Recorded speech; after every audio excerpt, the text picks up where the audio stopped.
This program features live coverage of an African safari and may include animal kills and carcasses. Viewer discretion is advised. Jambo everyone, and another lovely rainy afternoon here in the Masai Mara. We have started with this beautiful herd of elephants. Welcome to your afternoon live safari.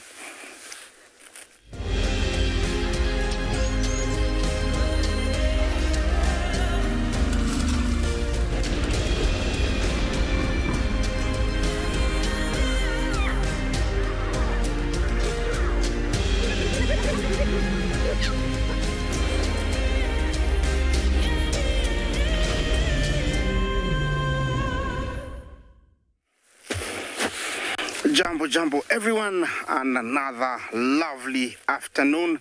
It's been raining, but it has just stopped about 5 minutes ago, and how wonderful it is to start with this beautiful herd of elephants that were just wallowing here in the mud just beside the road. Good afternoon, my name is Isaac, and on camera I have Bungay. Our mission this afternoon is to find the 3 lionesses that were hunting this morning, and after that maybe find all the other animals. Remember to talk to us on #WildEarth.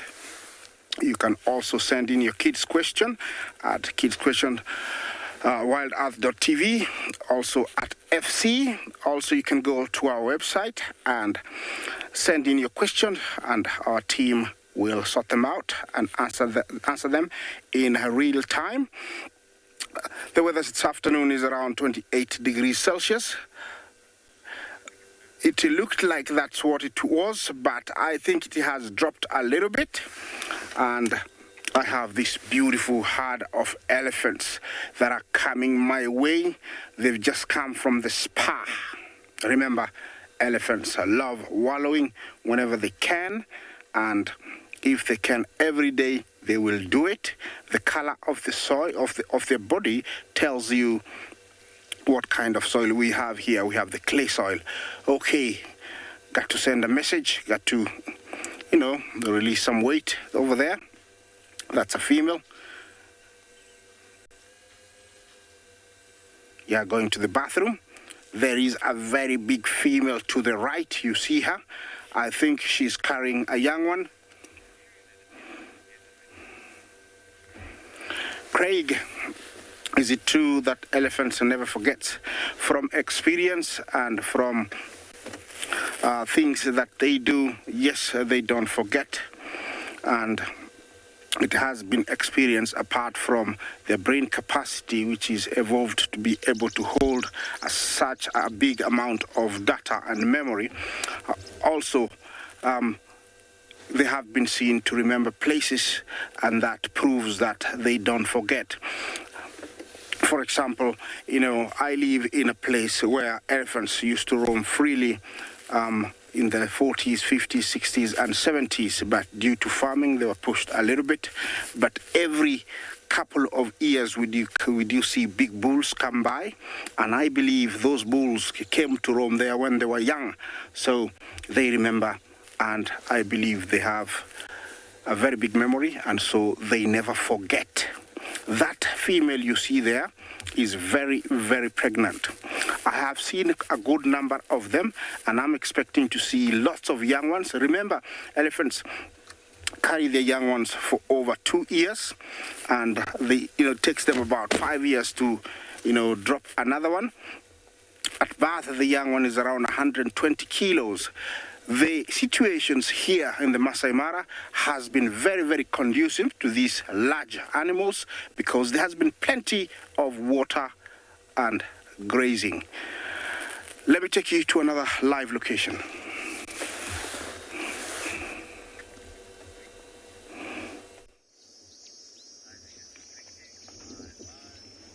Good afternoon, everyone. It is a beautiful, warm afternoon here in Tswalu Kalahari, and we are excited to have you all with us. By the way, guys, my name is Moritz. Behind the camera, we've got David. And we are currently in the area where, for the Southern Pride, the pride that we've been following most, they come here quite often to look to hunt. And, looking at that blue wildebeest, we're almost surrounded by wildebeest at the moment. Obviously not like you'd get in the Mara, thousands and thousands, but there's a good 50 around us at the moment, behind trees and so on. These ones we can actually see the best, but there's some more on this side if you have a look over there, standing over there. And this, this is just now the wildebeest we're talking about. Generally speaking, early morning, late afternoon, you'll find quite a bit of general game in these open plains, or relatively open plains. And that is what makes it such a good hunting ground for the Southern Pride. Having the little ones, they need to provide for them often. And as for those of you who did join us this morning, you saw that they actually went for one of these wildebeest, not in this particular area, but they actually came from this area. So a very good spot for us always to start looking when it comes to looking for the Southern Pride. Whether it's finding them or finding tracks for them to lead us to where they are. It is also, however, you'd understand why the game likes to come here during the evenings, because it's nice and open. There's not a lot of cover provided for the lions and so on to be able to, hide behind, use that night vision to their advantage, and the lack of night vision to the advantage of the blue wildebeest and the oryx or gemsbok and the springbok and those types of things. So with that being the case, it's a good spot for them also to sleep in. However, with them choosing to be here so often, they actually, put themselves in harm's way. Because even though there is a lack of cover, there is still cover. And the amount of times that we come over this hill and find a carcass is immense. Jay just had a question. Do wildebeest kill each other like other animals? Jay, sometimes you'll find that if a fight is very, very intense or very equally matched, when it comes to two bulls fighting for the rights to a territory or so. And the fight continues for very long. You will find that, eventually one will just be overexhausted and the other one will take the opportunity to inflict a mortal wound. Apart from that, the only time I've ever seen blue wildebeest, injuring one another is actually a mother with their calf. And that's not because of anything else other than the fact that, let's say, a cheetah grabbed it and the mom was trying to defend the calf, tried to hook the cheetah and just missed, went for the wrong body. So with that being the case, then yes, you will find that occasionally they will kill each other, but not really as a rule. Typically speaking, with most herbivores, you'll find that as soon as they, with males, establish that this male is stronger than the other one will back down, this one will show his dominance, and they will split apart.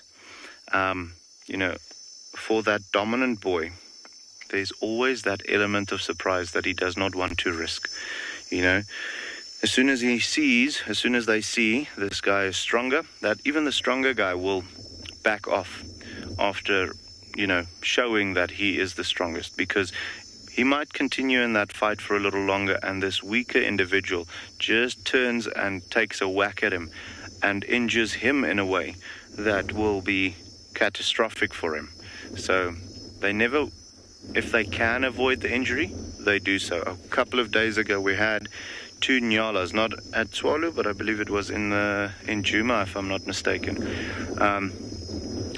displaying next to one another, and they would, arching their backs and moving very slowly.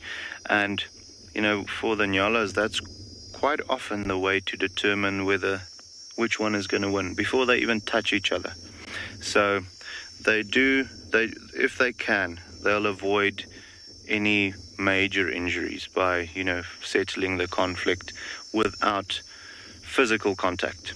But yeah, guys, we're going to move on, see if we can find some lions. We know where the Southern Pride is, but we're going to try and find some other ones before we head over to the moms with the cubs.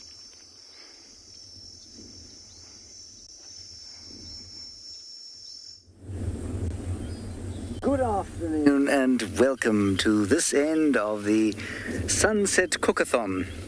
It is taking place at Djuma Private Game Reserve in the western fringes of the Greater Kruger National Park. There we have got parenting skills that no human would be proud of. Of course, one shouldn't expose one's, week-old baby to the rigors of the African sun like that. But of course, those are not humans, those are blacksmith lapwings.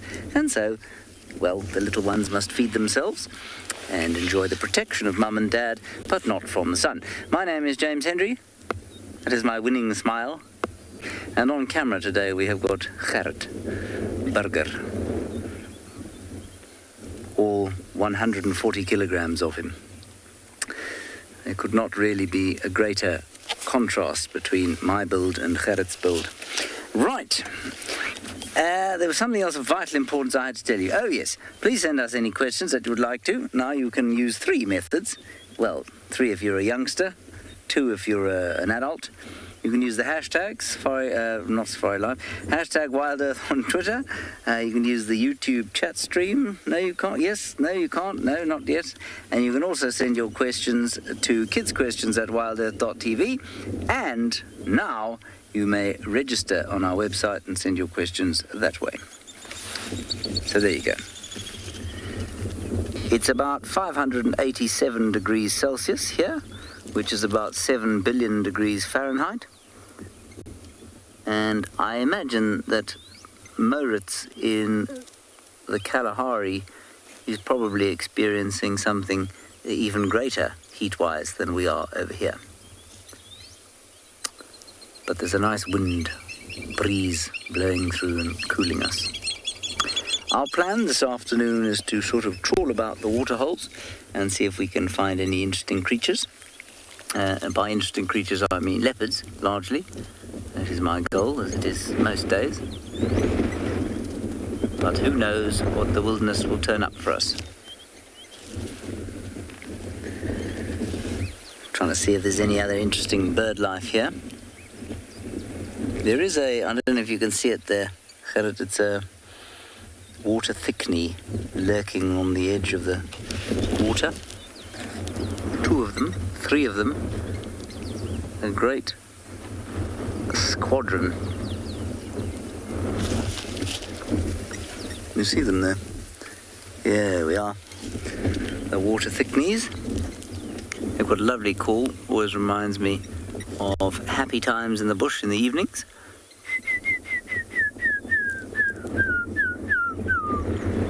Not sure why. It reminds me of happy times, but it does. Same as the hippos laugh or grunt in the night.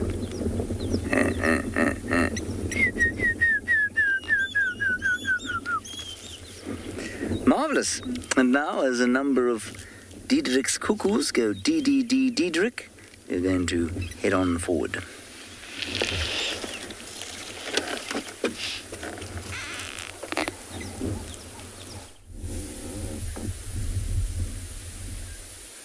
It's such a beautiful day here at Ambionangala. You can see there's a little elephant that's flicking some cold sand onto its back because of how warm it is today. And earlier on, James was mentioning about the cuckoo. So this is an amazing time of the year to start seeing some of the migratory birds coming down. Quite a few specials as well have been seen on Ambionangala.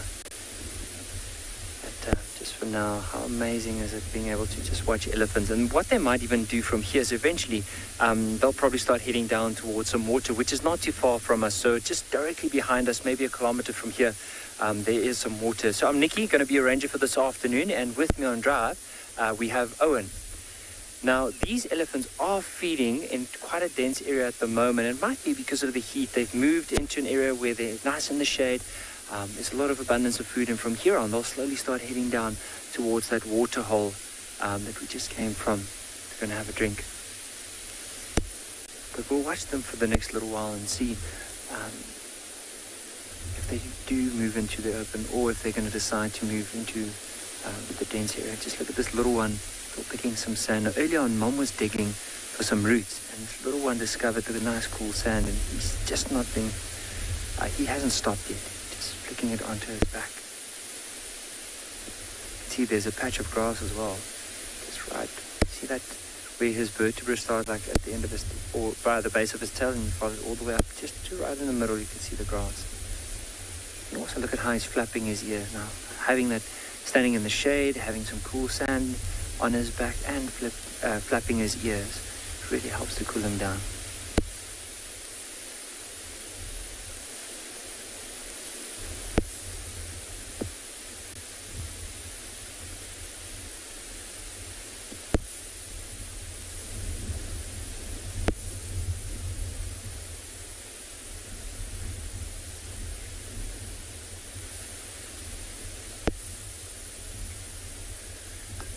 Gabriel, there's quite a few elephants that do move into Ambionangala and also move off the reserve.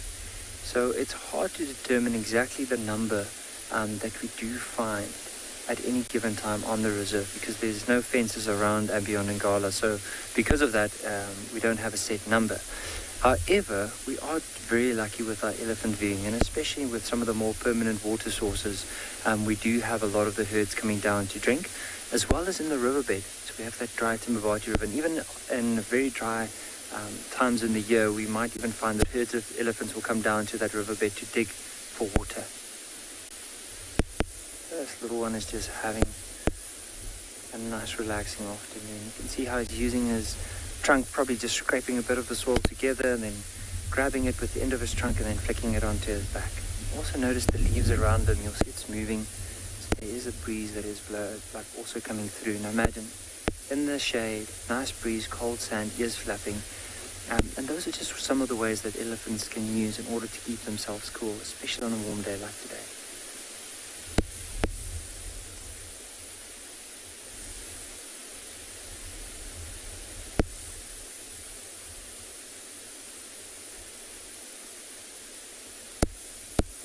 I don't know if you've noticed, but every time the little one flaps his ears, you might just notice that there's quite a lot of blood vessels behind the ear.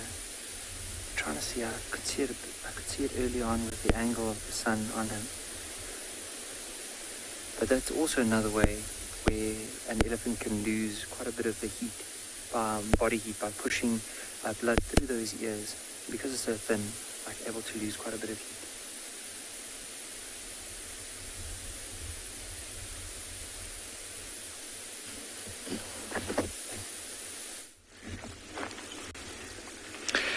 Good afternoon from a very, very, very hot and beyond Phinda Private Game Reserve, where we are perched up atop a big mountain, scanning over the grasslands below us, using our binoculars to look for any signs of any animals.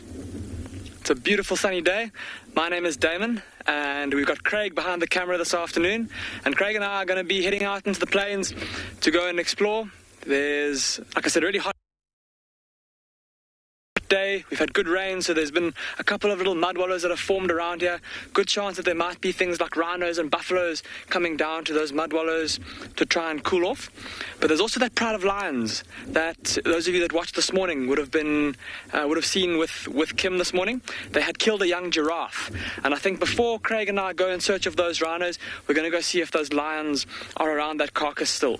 Who knows, maybe with the warm thermals rising and the wind, there might be different kinds of scavenging birds, bataliers, maybe even yellow-billed kites or tawny eagles, or various kinds of vultures coming down to investigate that carcass. But look at that magnificent scene off into the distance.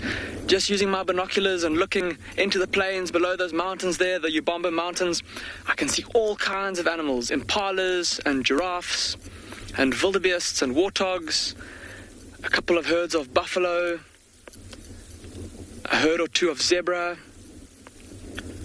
and many of the animals, because of the heat, taking shelter in the shade, trying to get some respite from the baking sun today. Lucky for us up top here, there's a bit of a breeze that's blowing, so we're not too hot.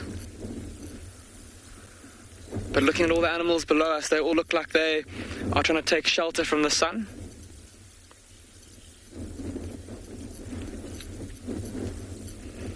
Such a magnificent scene. Craig and I are going to head down the mountain now. We're going to go to see if that giraffe carcass is still there and if the pride of lions is still around the carcass.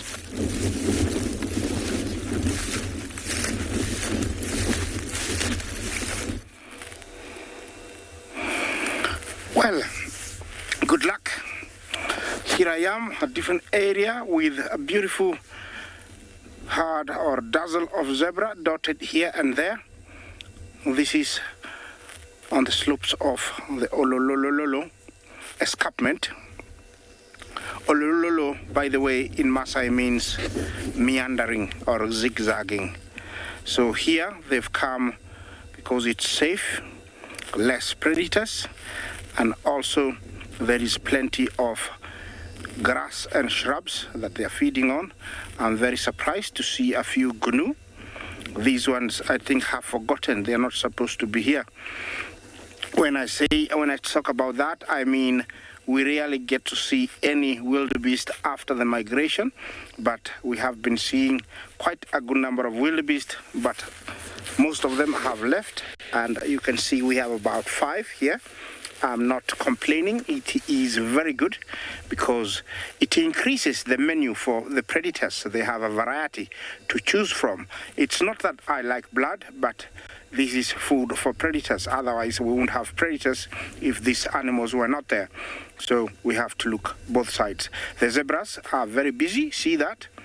Grazing. This is the butchers or the common zebra. It's the only kind found here in the Masai Mara. While grazing, they usually, split and everybody goes for himself. But when ready to migrate, a stallion might call his mares, gather them, and then they can move together. There's always a rivalry when a male loses her mares in case there is a spook of they've been stalked and chased by lions or hyena. They sometimes lose one another. There's always conflicts with stallions because they try to steal mares from other stallions if they cannot find their own. They can recognize one another's call, which it's just rather like a bark that sounds like a dog. They can recognize, but sometimes the wind or the individuals are not close to the mare and they might not find each other. Look at that beautiful scene. They are dotted everywhere in the escarpment. The whitish or pale tree you see way up there towards the escarpment is wild camphor, the one I told you sometimes back. If you are not there, I will tell you again. The local tribes use it for underarm deodorant, so you don't need underarm deodorant here. Just take a few leaves, put them underneath your armpits. When there is friction, the smell is so nice. I don't think there's any perfume that can beat that. Also, going for bathroom, you just need to hide behind a good bush and grab a few leaves of that. They're very, very soft and also very good for, your backside. So they are very useful, that tree there. But there's, the zebra and the eland love it. You see the eland there? There is impala. This is a beautiful spot. Look at that. We have impala, we have eland and zebra. Looks like there is good grazing, there is good browsing, because elands are browsers and grazers.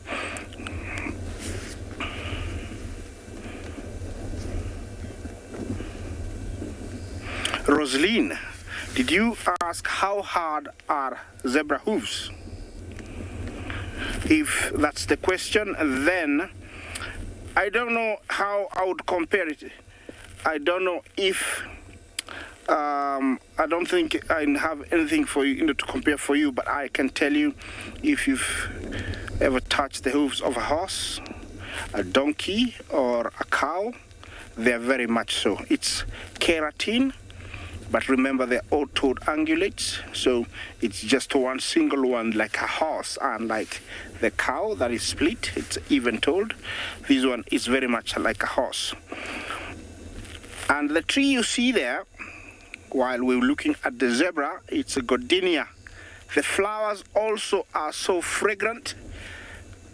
I wish they could make perfume from it. It's so, I don't know how to explain. It's so fragrant. That tree there you see, it could be easy 200 years. They become dwarfed because giraffes, elands, and elephants are always browsing on the leaves, making it a dwarf. And while trying to protect itself, the leaves actually the branches grow on one another, making it so thick so nobody penetrates. As you can see there, the only part that's got leaves and flowers, many of them, is the top, because many animals cannot reach there. It's a gardenia. Smells really, really nice. I understand there is some gardenias that are ornamental and very small. You can have them in your house. This one, you cannot have it.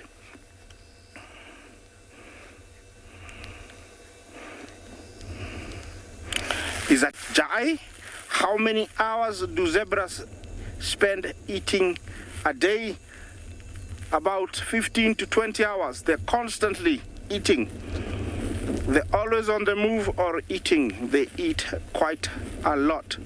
And not only that, they don't have the efficient stomach that they regurgitate, so they eat, it goes through, takes a while, but yeah, they're constantly feeding on different grasses.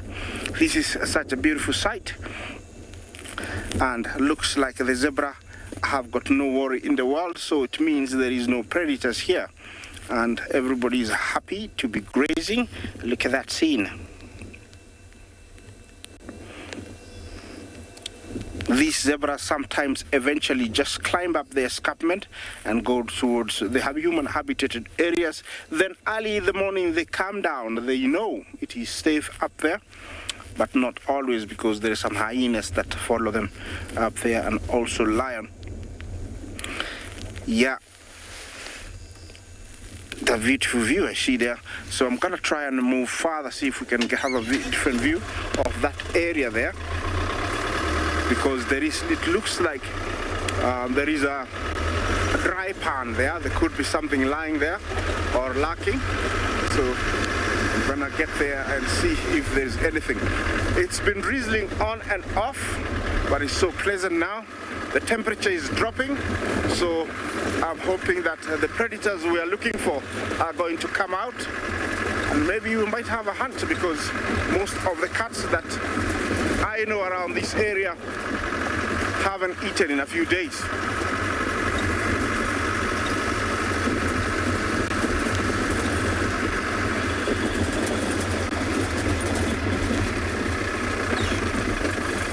Yeah, looks like there is nobody in this dry area here. Sometimes we see predators hiding there, but there is nobody today. That's how far it is. Sometimes it looks very close, but with our magic tool we can bring it very, very close to you. It's rather windy. I think you can hear that. So it means if there is rain, it's going to be blown away to the other side. You can see the eland there, and looks like they are resting. It's a comfortable spot and also elevated, so they are able to see down if a predator comes.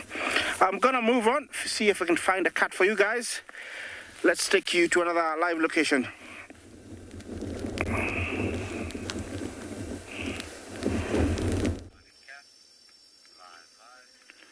Alrighty guys, so we just came across this female and we found her tracks coming out of the waterhole.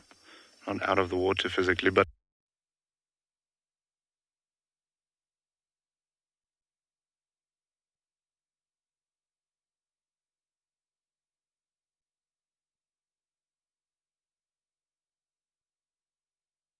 so very lucky to have seen this one as well. By the looks of it, you know, that belly is huge. She has fed not too long ago, but it's difficult to really see.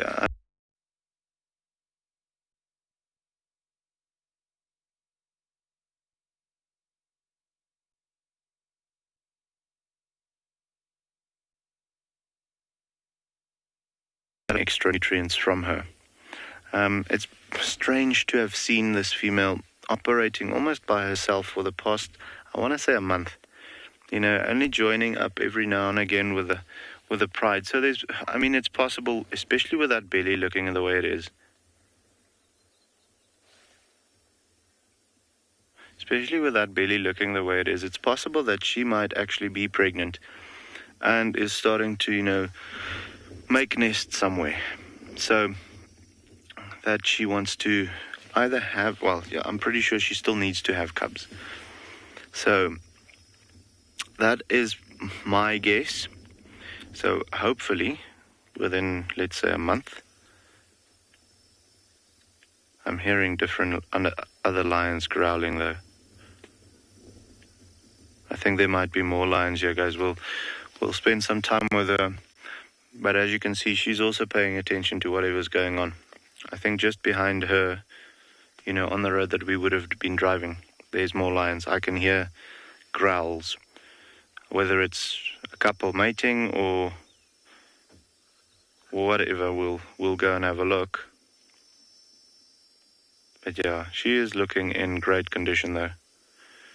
I might actually, you know, I'll wait for her to properly stand up and you know, get a good look at her. But so before I put a verdict out there of her being definitely the female that doesn't have the cubs yet, this might also be the female that has the small ones. You know, just by looking at their faces, it's sometimes difficult to differentiate between the two, unless you look at the whisker count. And I haven't looked at their whisker count in quite some time. Typically, we see them either in this area or in that area also. But as soon as she stands up, I'll be able to identify her positively. But yeah, that belly is looking full. And like I said, there's definitely some growling going on there at the back. I'm pretty sure there's more lions. Unless it's her belly rumbling like that, and I doubt that.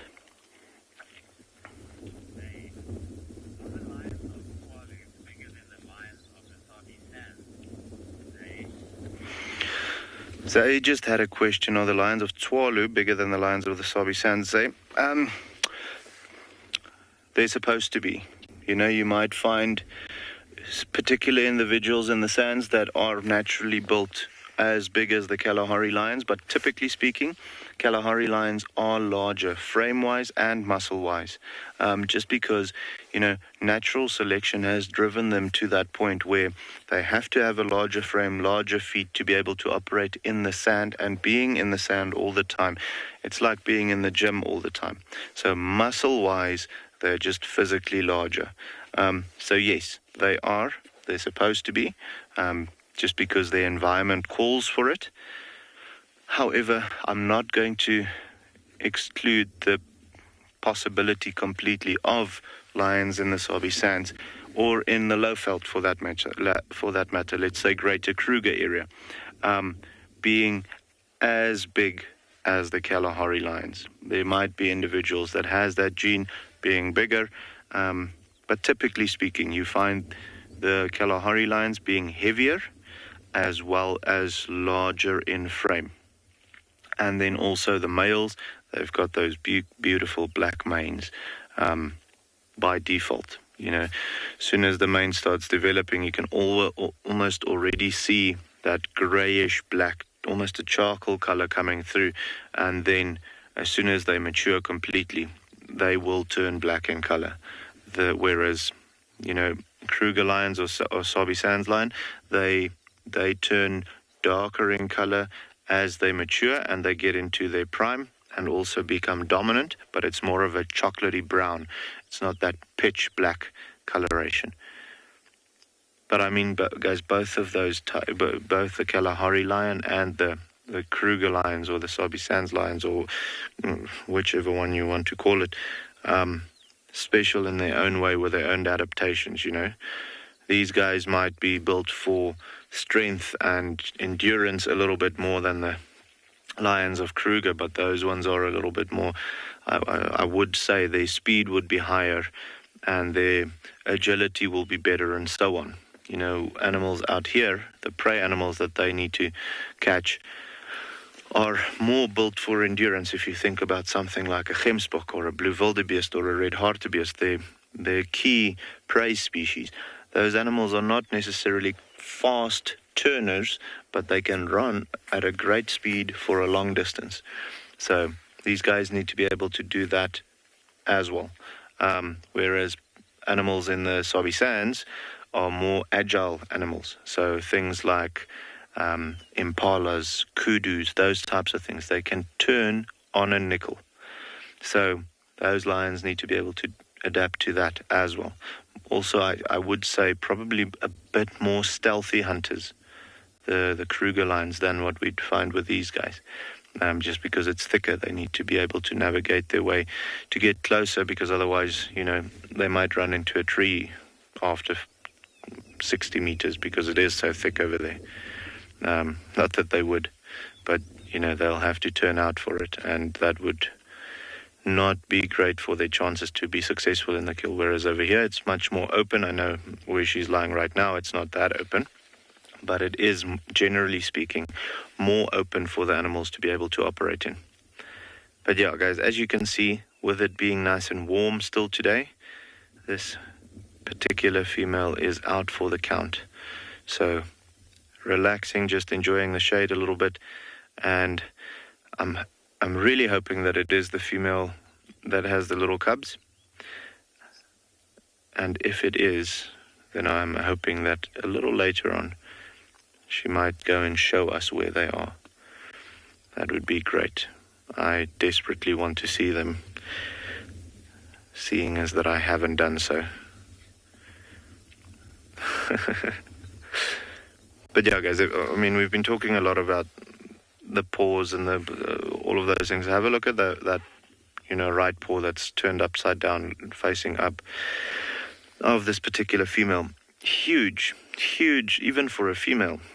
But yeah, guys, I think what we're going to do quickly is we're going to head over to where those growls came from, see what's going on there. In the meantime, we're going to send you somewhere else. If we do find something, we're going to let you know, okay?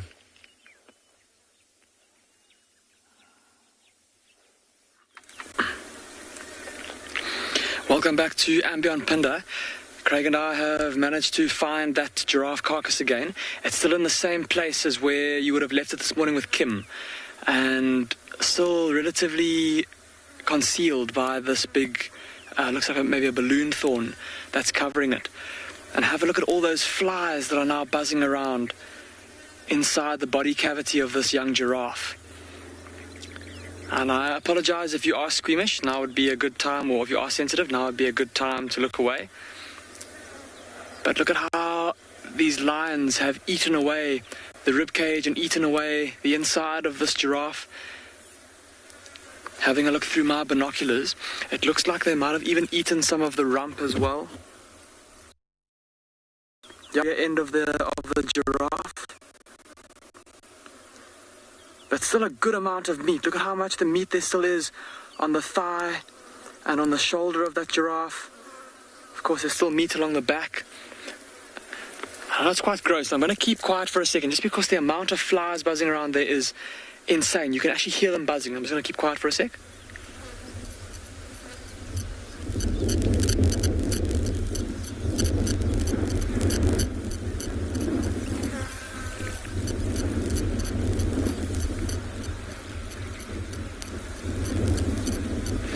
I don't know if you can hear that. It sounds like almost like a swarm of bees. All these flies buzzing around. And having a look through my binoculars into the body cavity, have a look at all those white spots. And again, I'm sorry if might be a little bit gross for some of you, but all those white blotches inside the body cavity, those are all eggs that these flies have been laying. And soon those eggs will hatch out into maggots, which will then start to feed on the slowly rotting flesh. Now, still a relatively fresh carcass. These lions killed this giraffe last night, so even though it's been sitting in the sun now for quite a few hours, it isn't smelling too bad just yet. But obviously these flies have managed to find this carcass very quickly.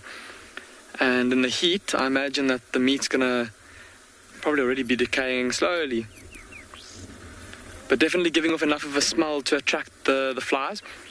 We even saw a dung beetle flying in just now, perhaps attracted to the scent of the internal organs and the partially digested leaves within the stomach and within the intestines. Oh, I don't know if you heard that. There was a grunt. It sounded like a lion, everybody. It sounded like a lion that had just been given a fright or a shock, like if a lion bats another lion on the face. So those lions are not too far away. We heard them there. There's a big thicket on the other side of this thicket where this carcass is. And I wonder if those lions haven't gone into that thicket to try and keep cool, to try and shelter from the scorching sun. And I mean, they were pretty full-bellied this morning. They'd obviously fed well on this giraffe. And often what lions will do is that they'll eat as much as they can, and then they'll go and rest for a bit. They'll come back to the carcass and feed again. So I think trying to keep cool in the shade, but maybe this evening when it gets a bit cooler, they'll come and feed again. But Craig and I are going to go over towards that thicket to see if we can find these lions.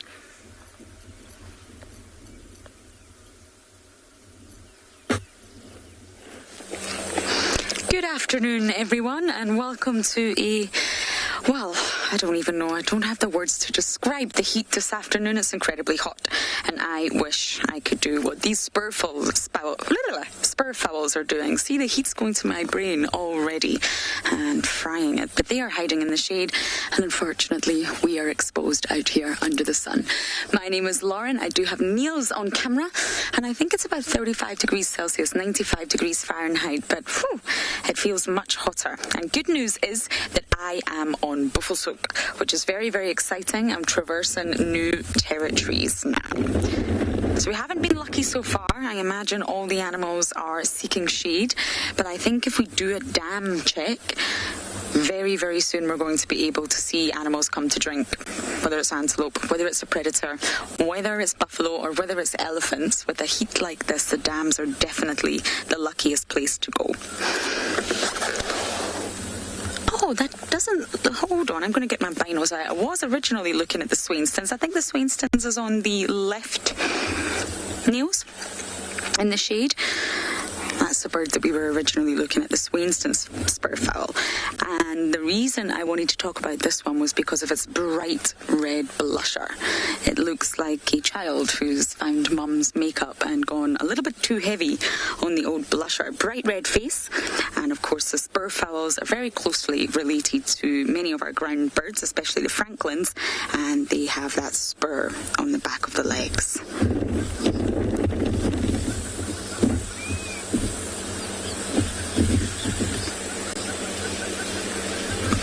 So their diet changes. They do a big switch up. So because it's summer, they're probably over the moon that they can now indulge. Oh, quickly over to the Mara.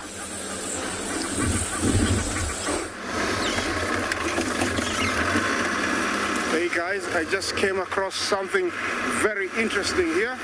We're just about to have a serious lion fight.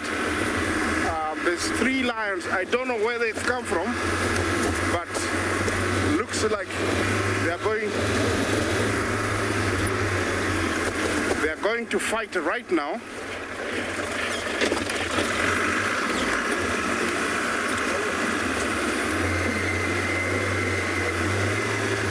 So I'm gonna get there and see what's happening, because these are very new male lions. I've never seen them.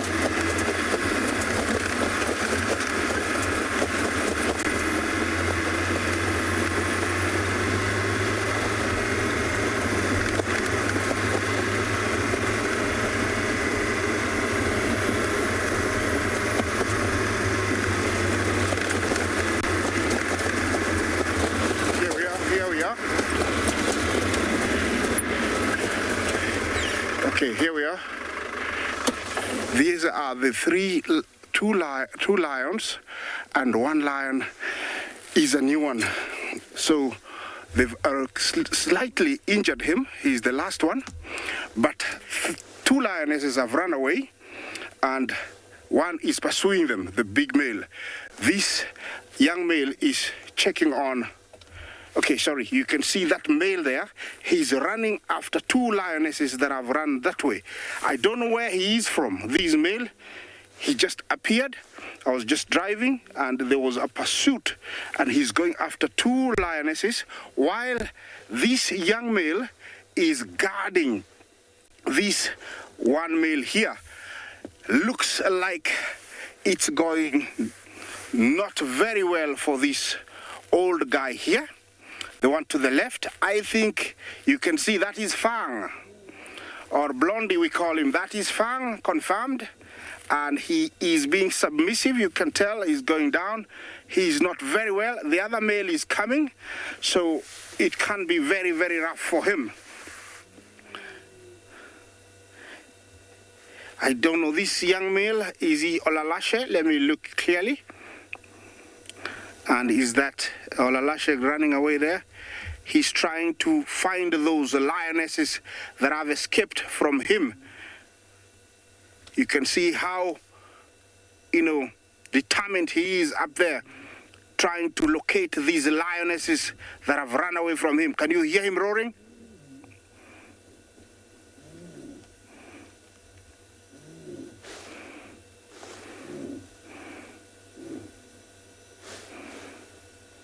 And this young male here is not letting this older male get away from his sight. I think this looks like it is Lalashe and Kijana, and they have come across Fang, and he used to be the dominant male who was left behind to dominate the Olololo and the River Pride, but he had hidden for quite a while. We don't know where he had been, but now he has been caught red-handed with 2 of the lionesses. I don't know how he sneaked back to the territory. Remember, this is live. It's coming from the Masai Mara. Talk to me, #WildEarth.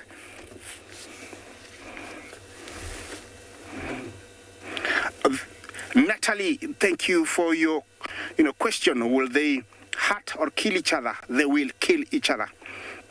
Yes, you can see the lioness has just appeared again. She was hiding, and the male had missed her, and now she's trying to get away. And the two lions are trying to pursue because their main interest here is the lionesses. Now, Blondie might be lucky to get away from, these two lions. If he can, he will get away, but he is in great pain from the few, a little bit of a beating that he received while I was trying to catch up with him. I don't know if they will continue to follow the female or come for Blondie, aka Fang. Well, if it was me, I would be out of here, because now the big male is coming for Blondie. All right. It can get ugly here. I would advise anybody that this is nature. So parental guidance is very, very needed, because it can get ugly. This male might get killed in front of us, but I don't know. The big male is coming. Sorry, I have to apologize once again. This is not Olalashe. This is a male I don't know, and he's coming straight for Fang.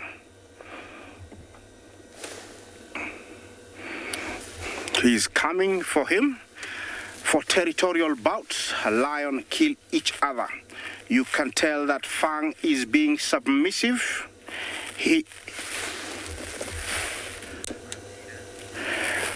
Could you please repeat that question?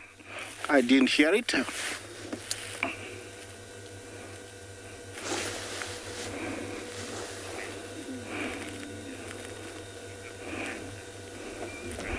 Prasida, thank you for your comment. He looks massive. He is a big boogie. He is a big boy, and with a black mane. Listen to him, asserting his dominance.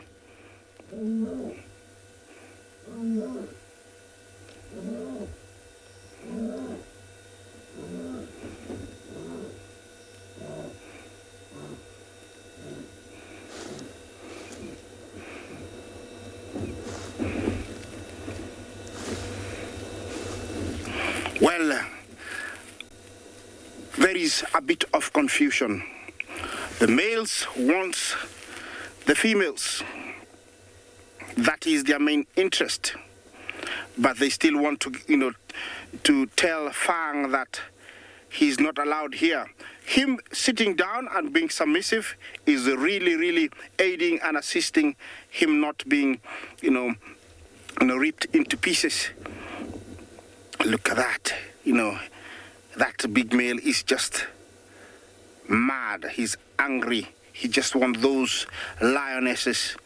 Usually, they don't go straight for them. Once they arrive where they are, the females usually pretend to be submissive, and then there is a standoff that can last 12 hours, and then all of a sudden, the male wants to mate with the female. There is the other lioness. It's hiding. Well done, girl. That is the other lioness. I told you earlier there were two. They ran away, and then they hid. Now looks like one is the one that has been pursued by the two lions, and this one has managed to escape.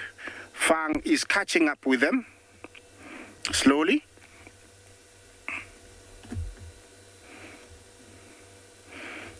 And you can tell he's still in great pain. He was badly, beaten by the lionesses of the Ololo Pride, and he left. We haven't seen him for almost 3 weeks, and now he just appeared. I'm gonna drive further down so we can have a view of everybody. But yeah, this is nature. It's coming from the Masai Mara. Sorry, I have to cross the airstrip.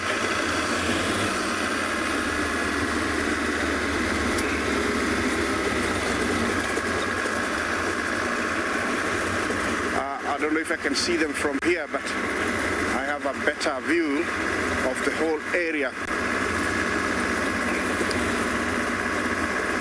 been a lot of things going on here but with the lions, and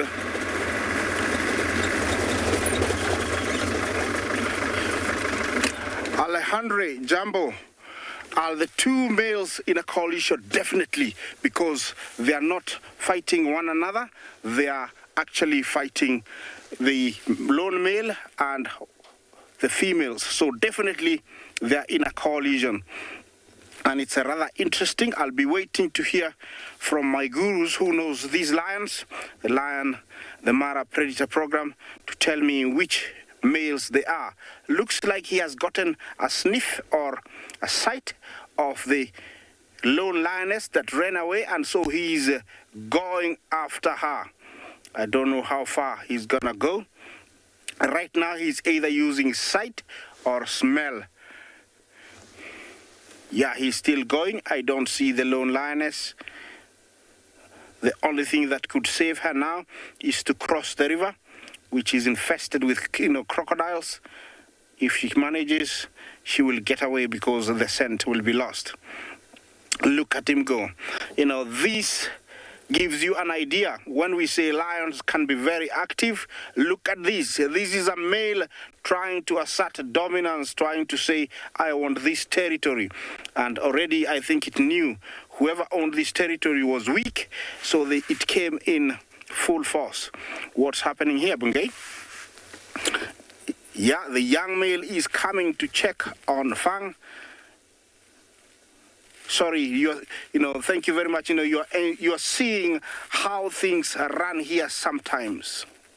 It can get ugly, it can get very aggressive towards one another, but this is how these animals live and dominate their kingdoms. It's not always easy.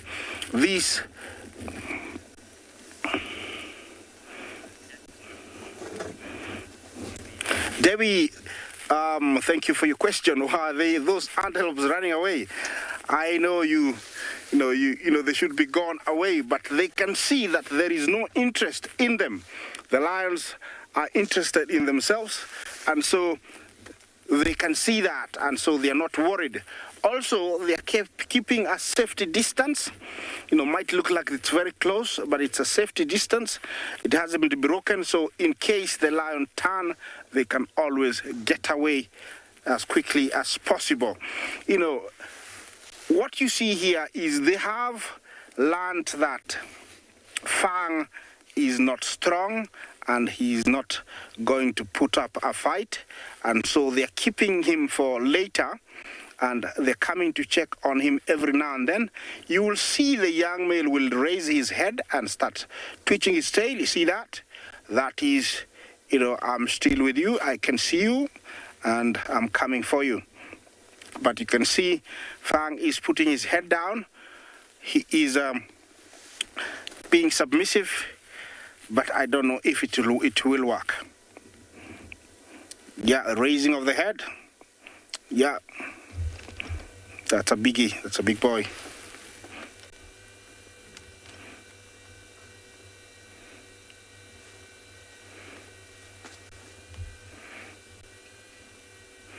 Yeah, marking his territory, showing dominance.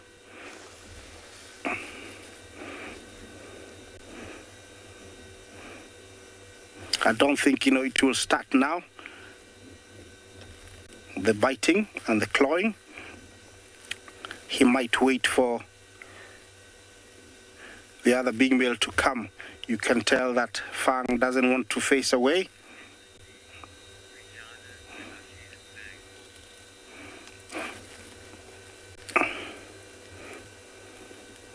It looks like he is trying to beg, being submissive. I wish Kijana would listen to him. See that? He's trying to be nice. At his old age and all the injuries, he has to be very, very nice. And Kijana is not listening to that, any of that. He wants to assert his new dominance to this throne. Yeah, still the body posture, the body language is, I own here, you don't belong here anymore. This is live. It's coming from the Masai Mara, the Mara Triangle. Yeah, I can tell that Fang is very worried. His facial expression is full of worry, and he has to be worried. His time is over because this new coalition needs to assert dominance and to tell all the females that they belong to them, and any male coming, around here is gonna get it. It's gonna get killed because what's happened. A lion's life is a very difficult one, especially when you're not in a coalition and when you're old like this, like Fang. It's not always easy. Yes, you end up sometimes starving because there's nobody to hunt for you. You end up being killed by a coalition like this. Even hyenas will kill, a lion like this. So it can be very good, but it does go down very, very quickly. I don't know if it's gonna sit down and try to be submissive a little bit more when Olalashe comes, because confirmation has come in. It was Olalashe. He looked very different. I think he had been somewhere where the main turned darker. Either he walked in some black mud. Looked very, very different. But definitely it is Olalashe and Kijana. I know this is very exciting,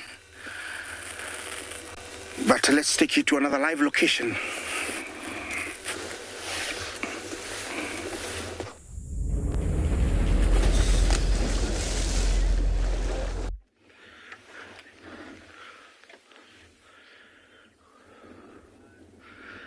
Alrighty guys, so we did find those lions that were growling and calling and so on. It is the two sub-adult males and that young female. They're the youngest cubs of the Southern Pride that has been kicked out, and they're complaining about something constantly. So they were just over here in the thickets. When we found them, we were just on another road on that side, but they went into thick stuff. So we're thinking that they might be coming through over here. So we came through and we've been sitting here, but it sounds like, I don't know what their story is. It literally sounds like they're complaining about something. They're just walking around doing this ooh, ooh the whole time. So whether they're looking for someone or whether they're just feeling sorry for themselves, I'm not sure. But I think the best bet for us is to try and see them again, is to possibly wait here at the waterhole for a little bit. It is amazing how big the waterhole got, how it filled up. Even that blacksmith lapwing that we're looking at right now is very happy about this. But let's say this, before the rain, this was a quarter of what it is right now. It is incredible how full the waterhole got. And it's just beautiful to see that. And immediately all the grasses started popping out. There's a little bit of shrubs as well starting to operate around the dam side. So that green is just always great to have in the Kalahari. It just puts a whole different aspect, gives you a whole different aspect on the Kalahari. It's just stunning. So yeah, beautiful, beautiful. Very happy about the rain that's fallen.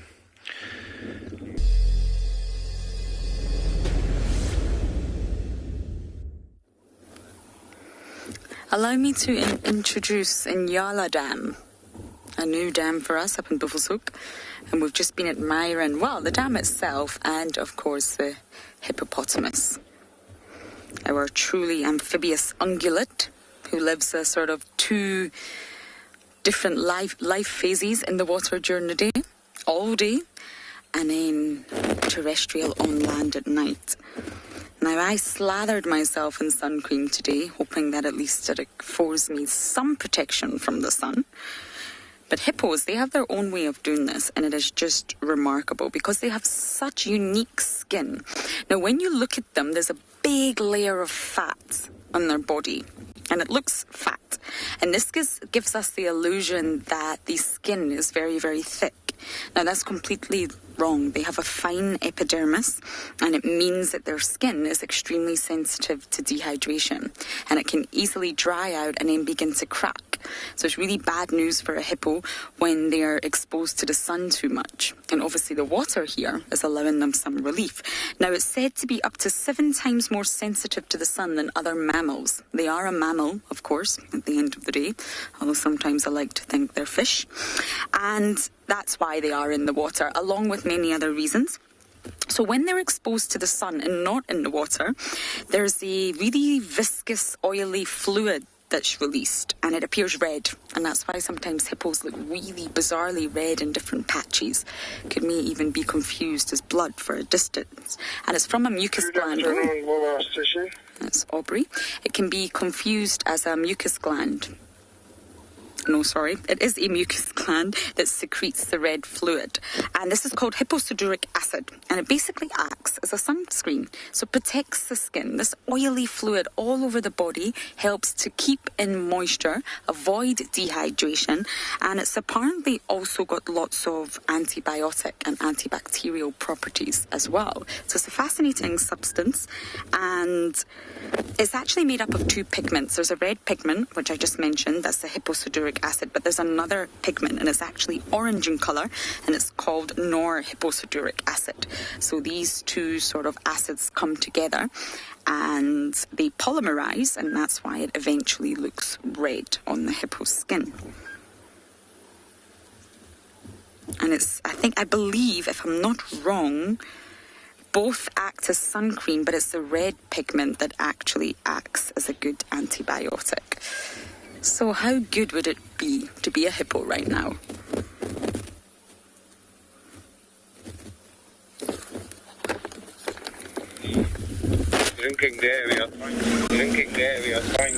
We have found my first, but not the first seen, lamb of the year. And it's giving us there it is. It's giving us a hell of a run around. But what's amazing is that the other ewes, here they come, the other ewes in the herd won't leave it alone. They're all fascinated by it. It's behind that bush, naturally. Let me just go forward. And, we see it, there it is. We see it briefly, and then it and the rest of its friends run away. And gone behind the bush there, you saw a brief glimpse. Let's just keep trying. The rest of the herd is fascinated by it, as I say. There we go. Look at them all. That's Mum chasing the others away. That's so cute.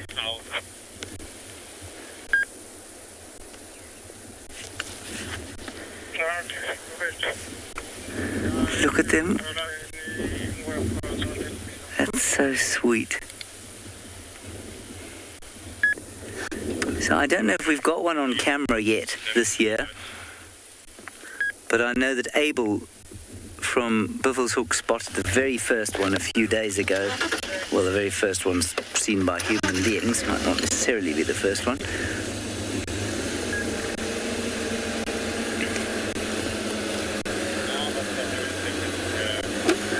There's a waterbuck bull wondering what all the fuss is about.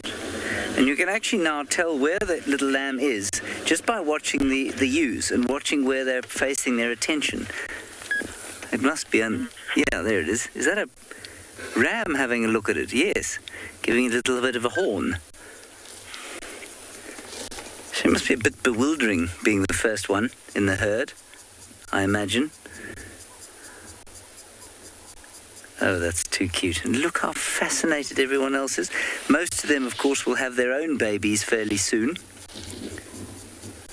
It's just going off towards the right there.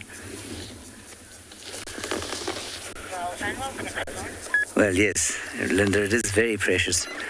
I must say, though, you don't want to be the first, because they are on the meal or on the menu for just about every single predator out here. And if you're the first, well, I guess better than being the last. But I think that the chances of you getting whacked by a predator that comes across your herd are much higher than when you can hide amongst the masses. You see it there, Gerrit? I think it's in amongst all that bush.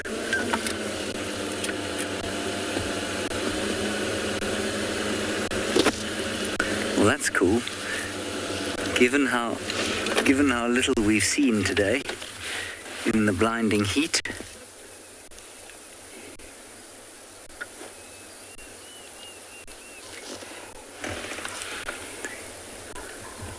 Somewhere in amongst that lot.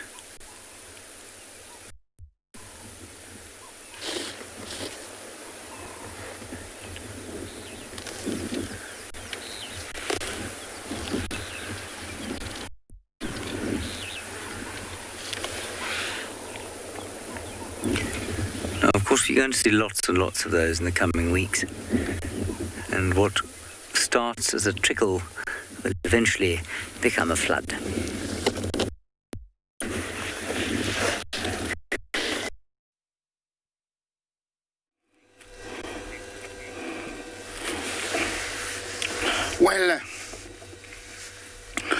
Well done, James.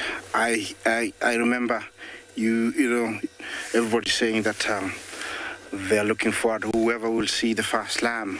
Well done. Well, back to my lion politics here, and Fang is having a face-off with Kijana.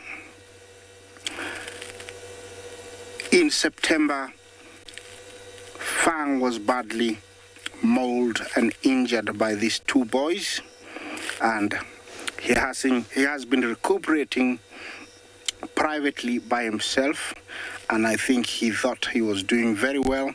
He snuck back, and bad luck was on his side, and they found him with two of the River Pride lionesses, and it is not looking very good for him.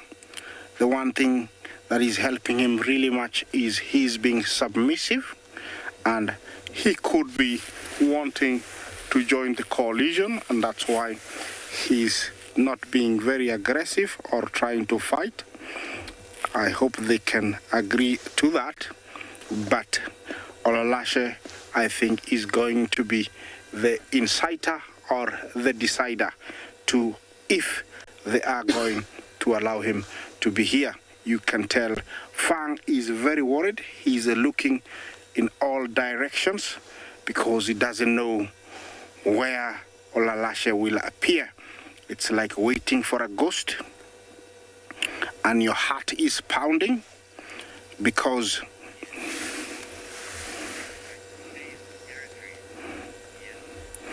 Nyan, Jumbo, are these two lions going to stay in this territory? Definitely. That is what they fight for, and that's what they live for.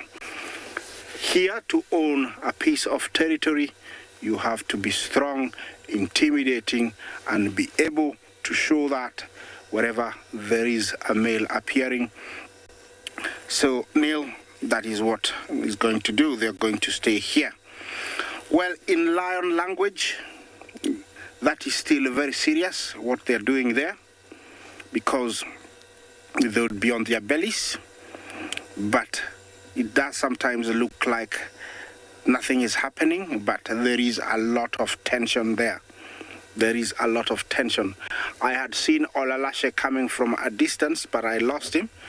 He's still very interested in trying to locate that lioness that, manage to break away and leave, because that is the main interest. That is the secondary motive for this new coalition. It is the females. And so, excuse me. And so that is what they're fighting for. I don't know if Bungei has seen Olalashe coming back. Oh, here he comes. He is coming casually, like nothing happened. But let's see when he gets to where Kijana is, and Fang, I would say Olalashe, he's at his prime. He's a good 7 years or so. Very big, very intimidating, and a power to reckon with. A male like Kijana, they can reign this territory for even about 4 or 5 years before anything happens. He is one beautiful or a gorgeous male, I would say. I think that lioness managed to get away, and he's coming back. Remember, the other lioness is hiding somewhere. We'll be sharing that with you, but continue talking to us. Remember, this is live. Yes, on Wild Earth. That's where it's coming from.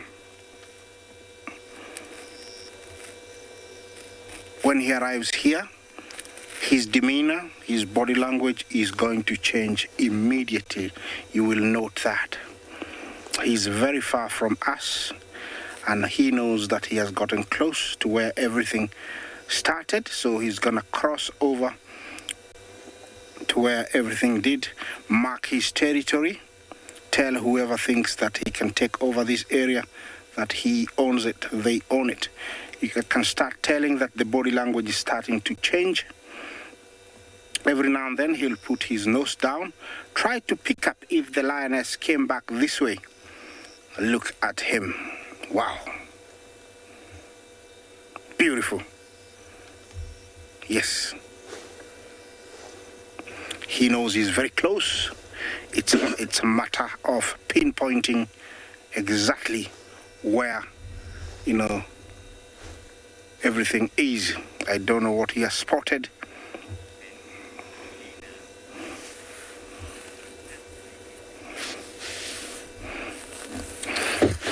Tina Jambo, thank you for your comment. Fascinating to see this behavior. Definitely. Sometimes you have to be here to be able to see certain behaviors. They are all not written in books. And seeing them do it live is amazing, I would say.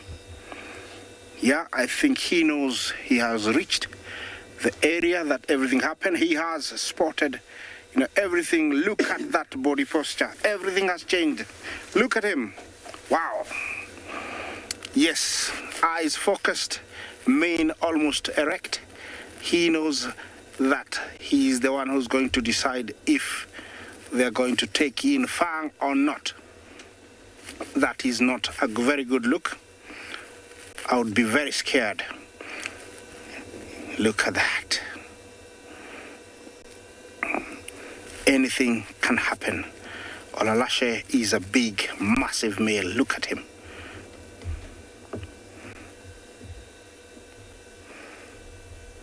Well, every now and then I'll just keep quiet so you can enjoy and look at him, because you know what's going to happen. He's heading towards Fang.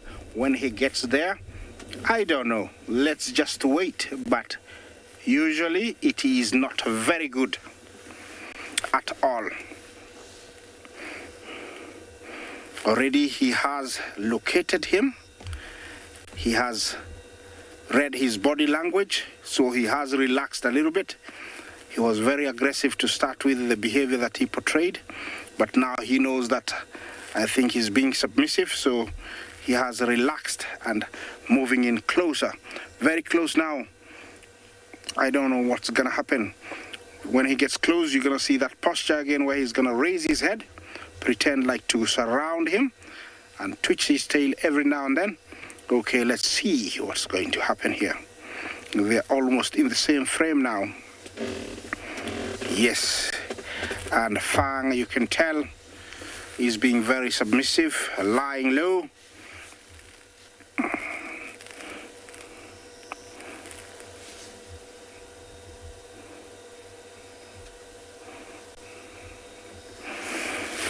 Yes, now it's a matter of time. Either they are going to accept him or not. Even though they accept him, they will still give him a little beating. Yeah.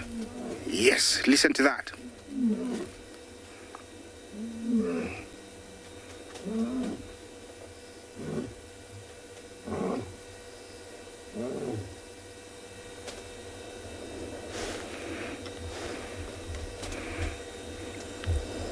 Yeah, that is being dominant to Fang. Remember, they already gave him a beating in September, sometime early. Now, what's happening here? Because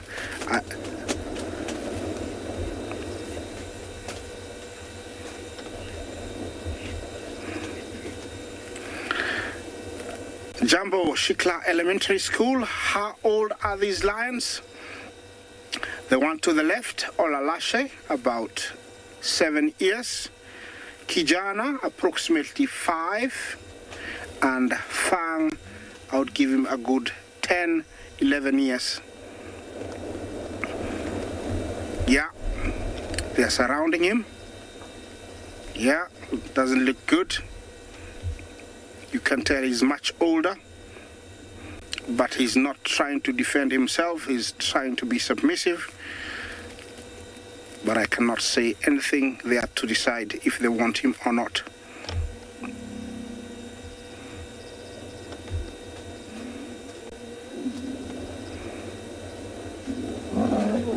Oh! Yeah. Yeah, it's starting. They have to beat him a little bit if he needs to be accepted. I think he's trying to be very submissive, not showing any aggressiveness, but can see he's not very well off. I can say Kijana is not really trying to get involved. I think he agreed to, Fang being part of them, because at some stage I did see him almost lashing towards Olalashe. This is very interesting, guys. Very interesting behavior, because Olalashe is very angry. Fang is trying to beg.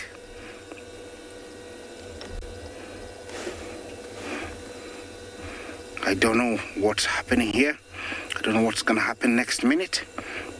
But definitely Olalashe is very, very angry.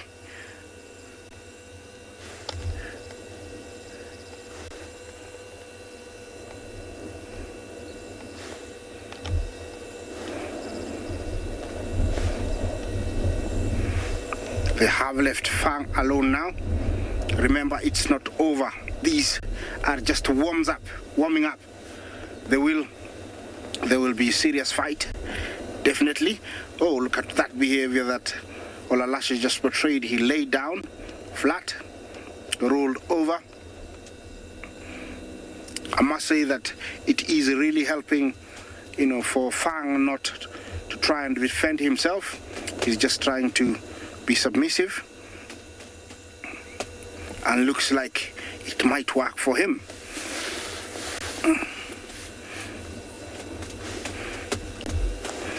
Yeah, he has been left alone, which is a good sign. I think that beating that they gave him in September was good enough. They don't want a repeat of that. I don't know if he got a clawing on the face when Olalashe tried to slap him. Sometimes the claw goes through the face and it can cut really badly. You can tell that he doesn't want to be left behind. Fang, he's trying to be part of them. Olalashe has picked up that he's being trailed, and doesn't want anything to do with him.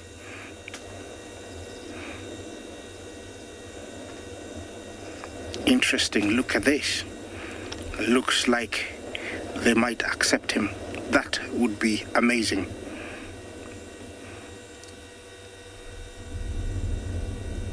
He's rolling on something.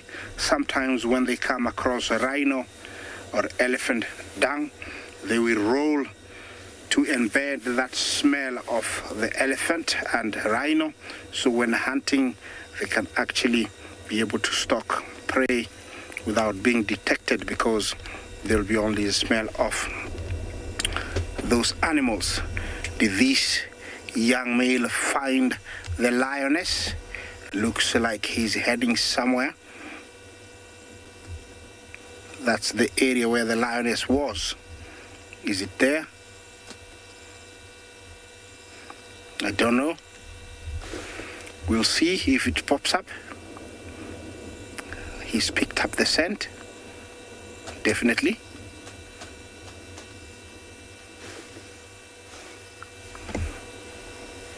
Well, this is amazing, guys. It is one-of-a-kind experience. You can see the lioness is off to the right, very close. Did you see that? Very, very close. I think these lionesses do belong to the River Pride. They belong to Kijana and Olalashe, and they were with Fang, and that's why they needed to be disciplined.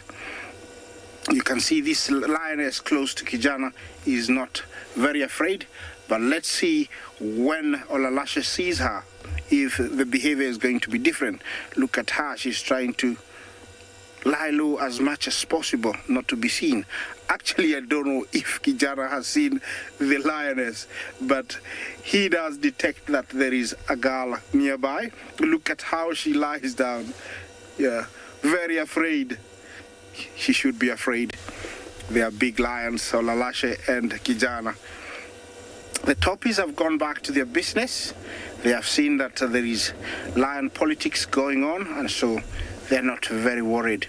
Look at that girl. This is every time the Kijana raises up, she goes down, she ducks down. Look at that. This is when you see lionesses being very submissive, is when new males have moved in or they want to assert their dominance.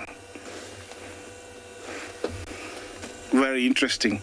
Look at her. Every time he goes up, she goes down. She goes up, he goes down.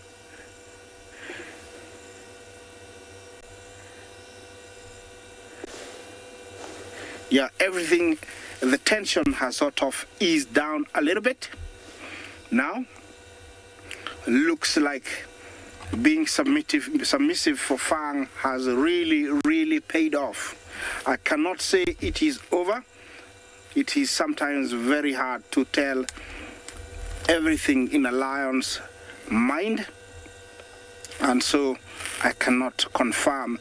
But look at this. Every time Olalashe raises up, Fang rises up immediately and tries to follow. It's trying to beg, trying to be submissive. I mean no trouble. I can be part of your team.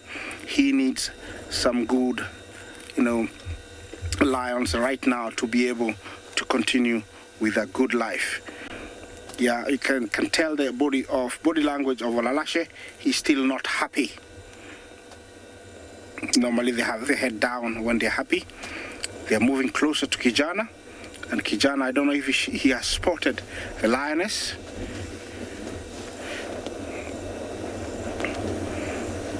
Very interesting behavior. I'm very happy to be sharing this with you. It's one-of-a-kind behavior.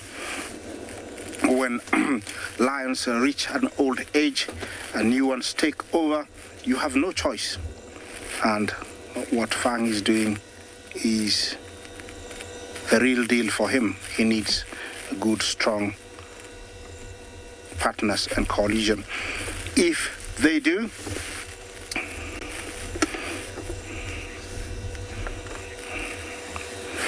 Shikla Elementary School.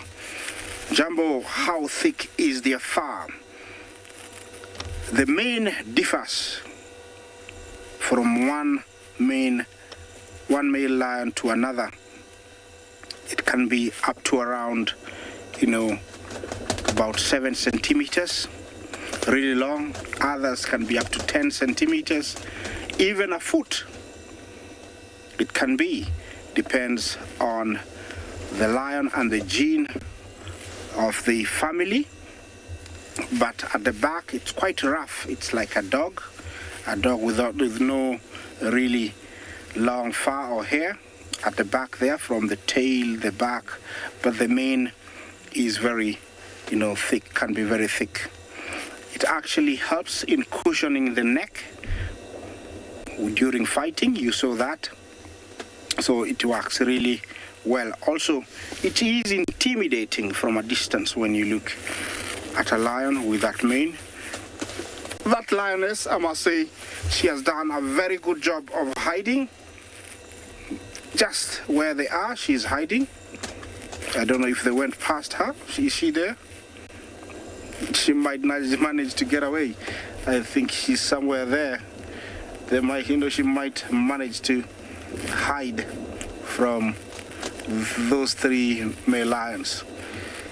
Yeah, the top, you can tell they're happy that today the main interest with the lions, it's not them, but the lions themselves.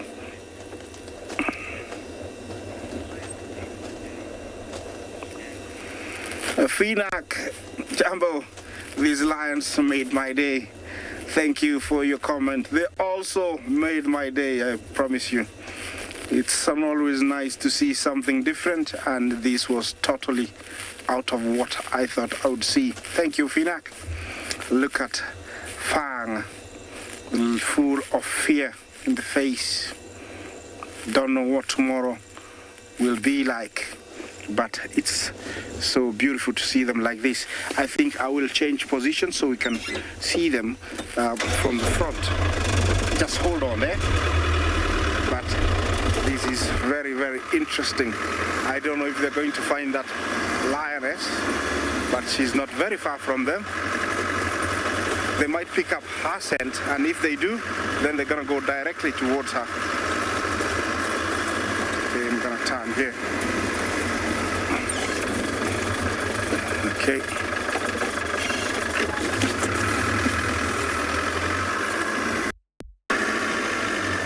Right.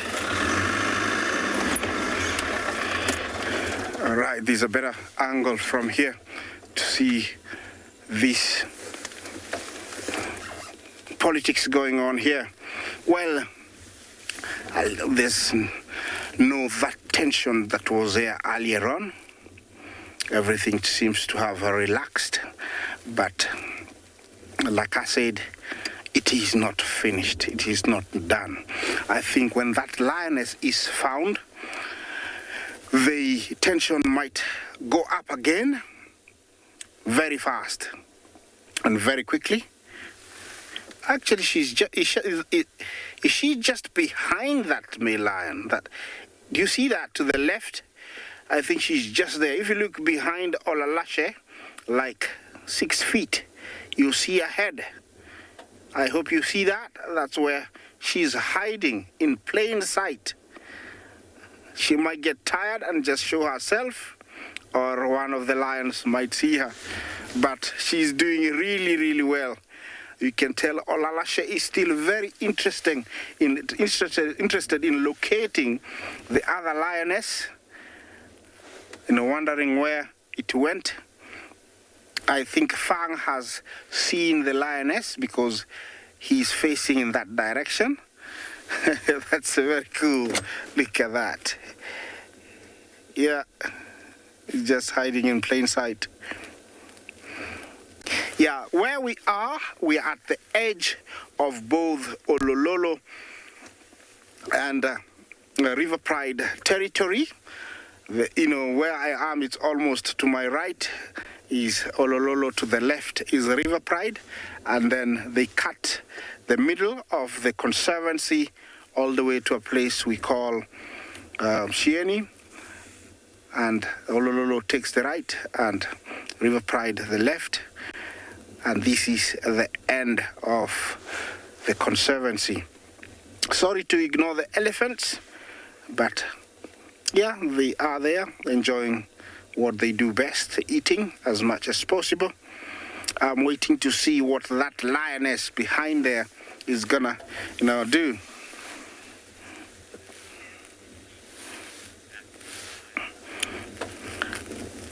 Jumbo black-widowed spider. The females in heat. I don't know. And if they were, I don't think Fang was in position to mate. So I don't know if they're coming into heat, but for sure, I don't think Olalashe and Kijana were very happy to pick up that Fang was hanging around with them. I still haven't confirmed which two they are. They could be the ones with the cubs. So they were very scared of the reaction. Sometimes everything breaks loose and the fight accelerates and they get mixed up in the fight and get beaten. So I think they wanted to get away, but I cannot confirm if they are in season. This is amazing, guys. You've seen what was happening, and it is not over because now we're waiting for that lioness either to be found or to get away. I think she would be lucky if Olalashe stood up and just left. There we go.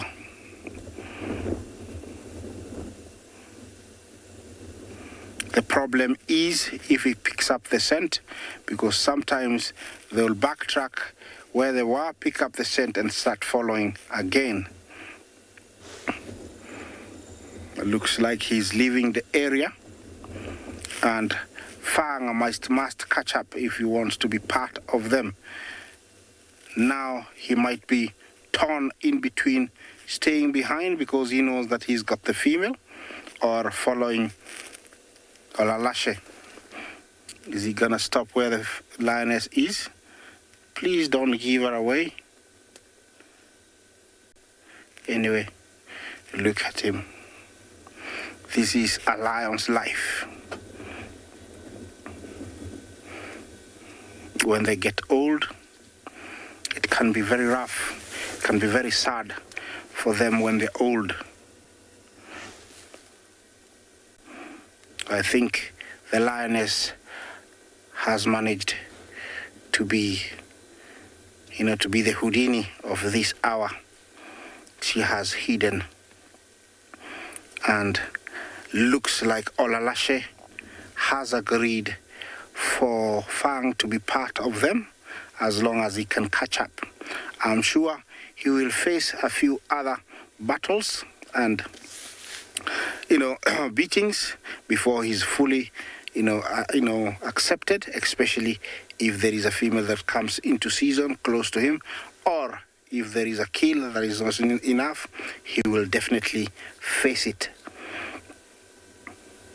Things might change if that lioness makes a mistake and stands up, and Olalashe turns around and sees her, it might be very rough. Anyway, let me take you to another live location, and I'll stay here for a little bit longer.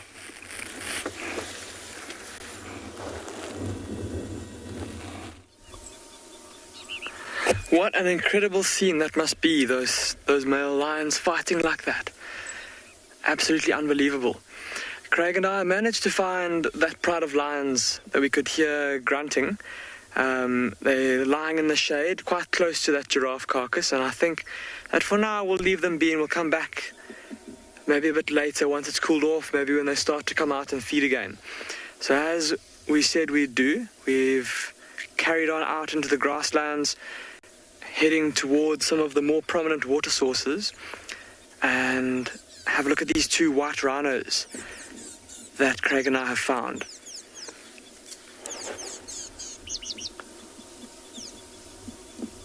Just having a look at that near one to us. Even though she's dehorned, look at how thin her front horn is. And if you look very carefully between her back legs, you can see her udders, so a female. And the one behind her looks like its horn is quite a bit thicker at the base. I don't know if you can see that. And also just getting a glimpse or having a look between the back legs, it looks like it's a male. So a male and female white rhino.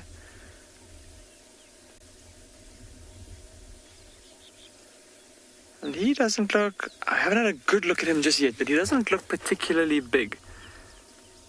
I doubt that he's a territorial male and that he's courting this female. But we'll see now when he turns kind of face on towards us. Get a better idea. Actually, now that he's stepping out, he looks like look how much bigger he looks than she is. Or look how much bigger he is than she is. Sorry about that.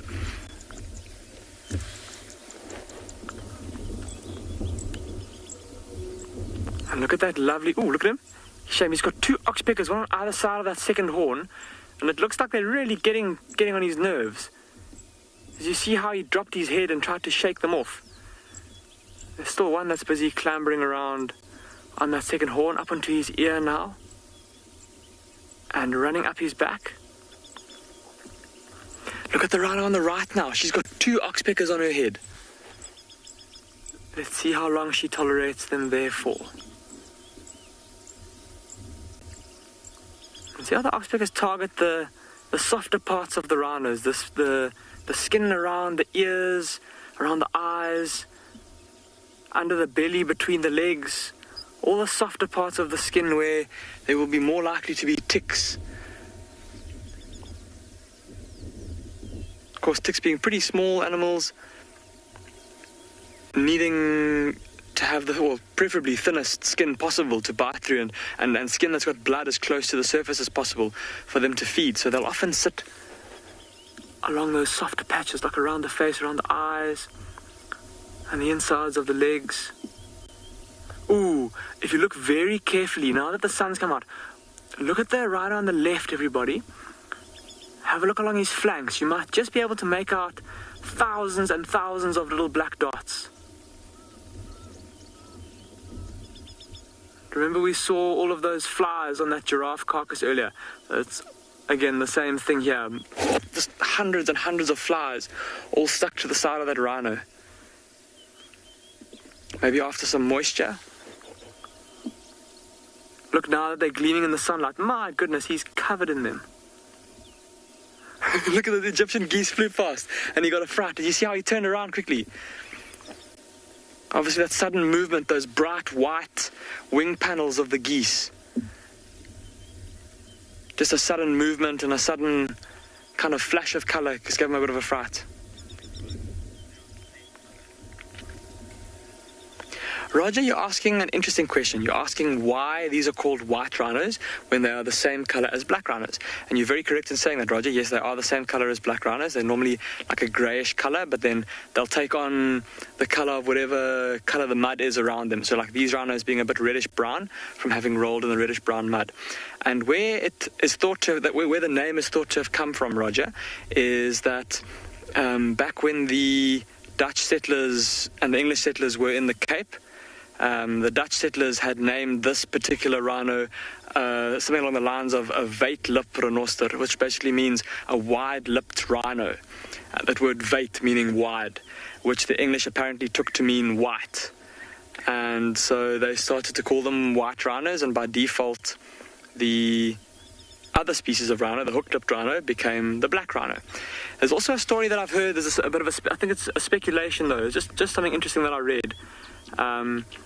Also suggesting that perhaps seeing rhinos perhaps in those parts of the country,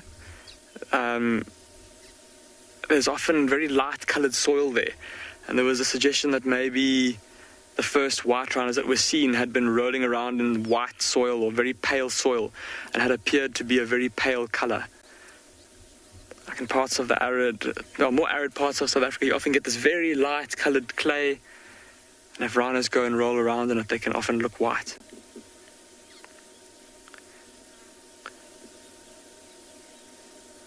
But yeah, I suppose the more correct term, Roger, would be a square-lipped rhinoceros, coming from that very broad mouth. Have a look now, really easy to see. Look at that. Those wide lips kind of floating just above the tops of the grass there. Those wide lips, of course, used for cropping the grass or plucking the grass. They've got a very rough ridge on the inside of that lip. It almost feels like, I don't know if any of you have ever felt the inside of a catfish's mouth. It's got that very rough, bony plate there that it uses for grabbing its prey. And it feels quite similar on the mouth of a white rhino. But look at all the little birds that are now in attendance following this white rhino. All those little Cape starlings, formerly known as Cape glossy starlings. What a beautiful scene. Craig and I are going to spend a bit more time here to see what these rhinos get up to.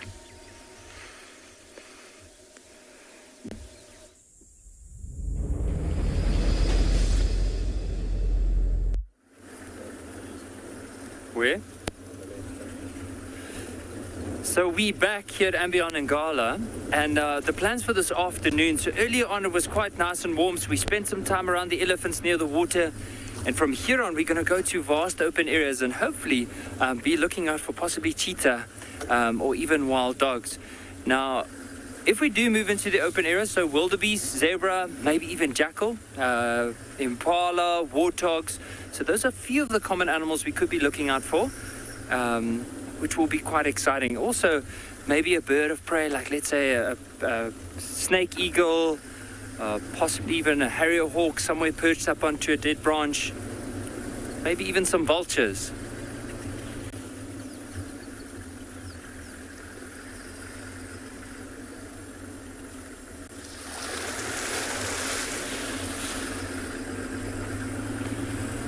I want to have a look. I think there might be an ostrich that crossed the road quite a bit of a distance ahead, and it was going from the right to the left.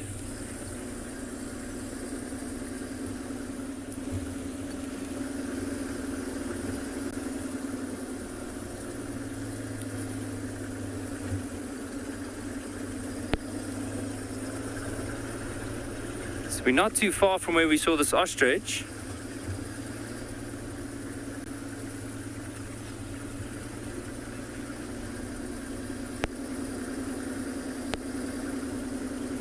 Have a careful scan.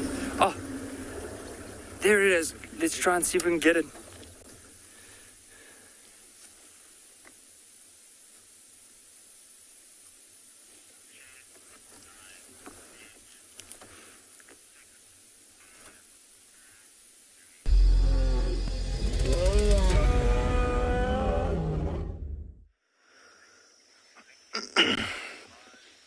Alrighty guys, so we are back with the lions that we actually found this morning.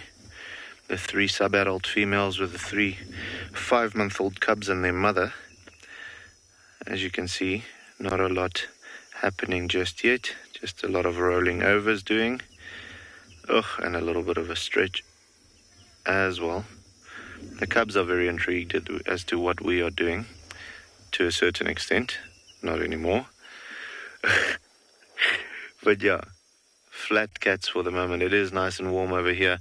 The breeze is coming actually from the other side of the rocky outcrop which they are laying against. So it is blocked out to a certain extent. So nothing, cooling them down too much. You can see the grass is moving to, just a little bit, but not as much as we had with the previous female. There it was much cooler because it was exposed to the elements.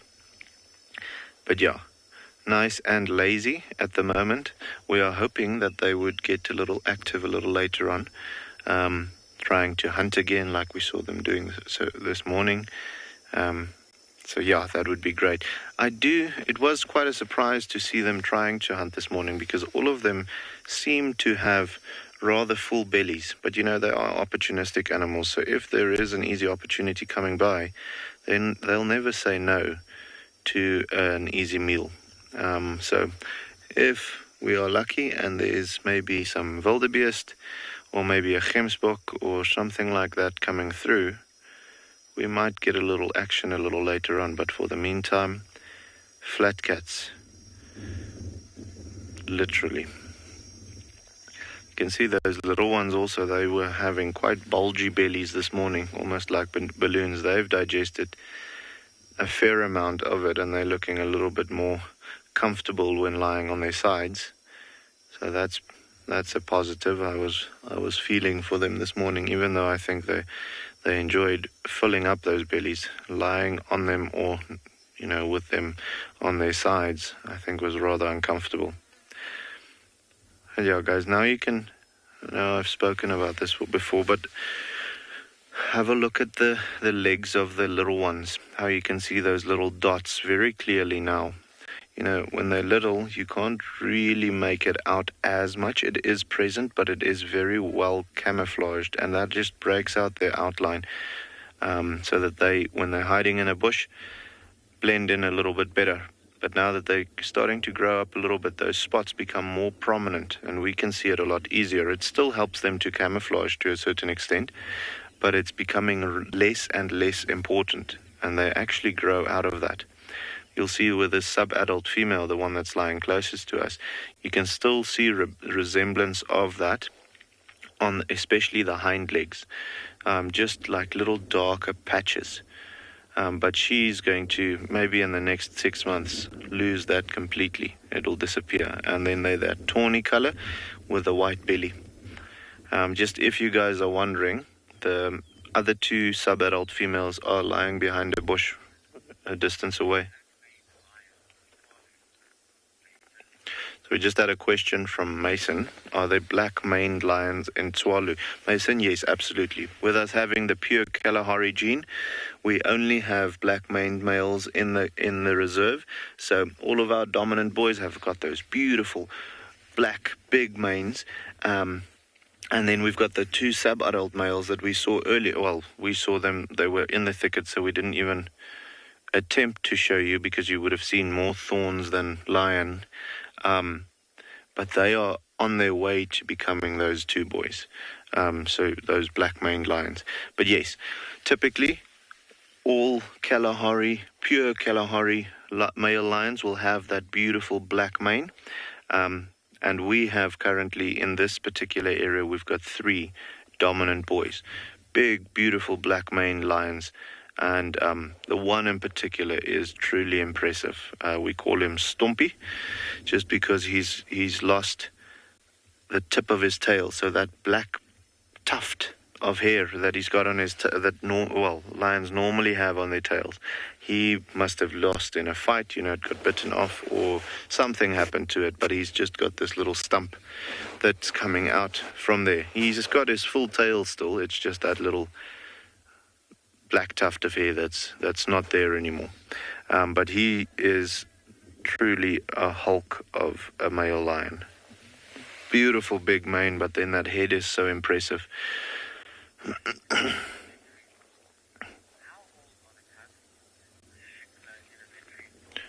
So we just had a question from Shikla Elementary School to ask how old are these cubs. So these cubs in particular, we estimate them to be around 5.5 to maybe 6 months old.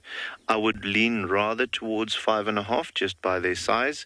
I know 2 weeks doesn't sound like much, guys, but when they're this little, 2 weeks makes a big difference. You know, they'll grow maybe 2 centimeters in height in those 2 weeks. They grow like mushrooms at this time of their life. So we've got these set of cubs, which is what we think 5.5 to maybe 6 months old. And then we've got another set of cubs, that female that we saw earlier, the single female.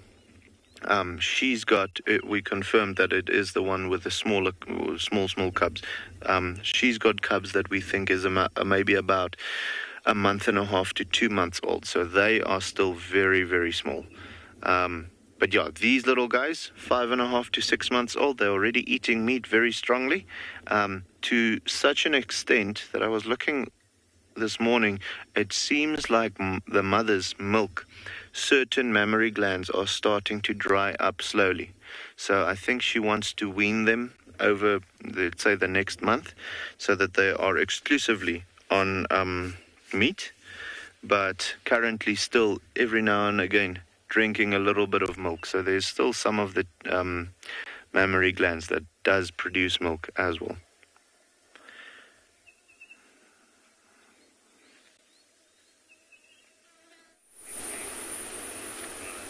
I am taking my life in my hands for your personal education and entertainment. As you can see, I am standing down the charge from a terrifyingly enormous leopard tortoise. But I think if I sit very still, it probably won't know that I'm alive. But if I move at all, it's going to savage me. I wonder if it likes my socks. I think it might have a small crush on my shoe, though. Do you have a crush on my shoe, Mr. Tortoise? He's giving it a sniff.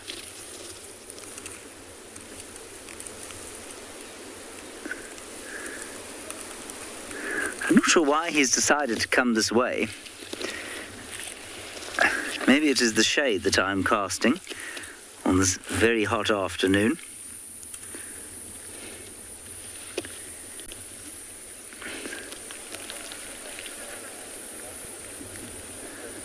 I think he's just looking for a place to hide.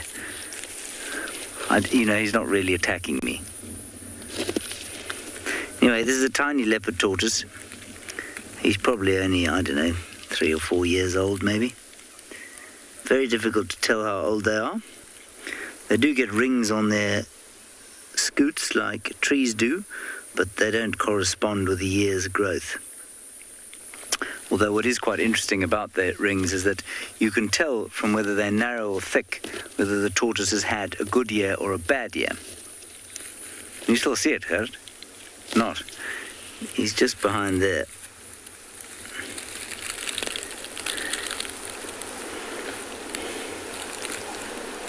He's a very confiding fellow. Got him now? Yep. Oh. We're not supposed to touch each other, tortoise.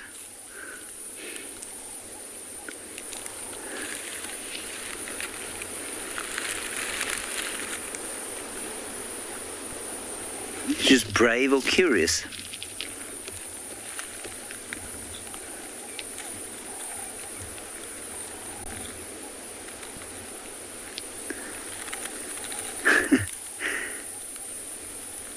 So what I did when I got here was that he was walking the other way, so I got out of the car and sort of tried to set up a photograph of him sitting, maybe 6 meters away. And he sort of looked at me for a while, and then he turned around and came this way. So then I felt bad, and I thought, well, let me come and sit over this side, and he'll turn around and go the way he was going. And he didn't. He just kept coming. And now he's probably back at square one.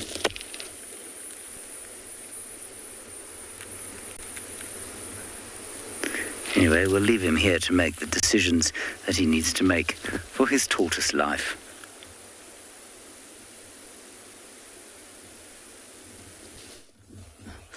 Oh, has James got a tortoise as well? Tortoise, everyone! It's a very small one. Probably no longer than the size of my hand. Leopard tortoise, you can tell by the dome-shaped carapace. It's so cute. Now, with turtles and tortoises, I'm going to do a little demonstration here, Niels. We all, of course, have a rib cage. Yeah. So you just imagine your rib cage that's come and fused together like this. So there's a top part, that's your carapace, that's the actual bones of your rib. Then there's the bottom part, that's your plastron, and that's exactly how the shell is made. The sort of dome-shaped part on the top here that you can see is called the carapace, and underneath is the plastron, and it's completely connected. And the reason you should never touch these animals, there's multiple reasons, as well as sea turtles. What you find is a lot of people touch sea turtles, and you really shouldn't. Although it doesn't inflict pain, what it does do is it's got a nerve supply. And the bones, it's attached to bones, tissues, nerves, blood. They can feel it. It's not just a shell that they don't have any sort of biological attachment to. It's very much part of their anatomy.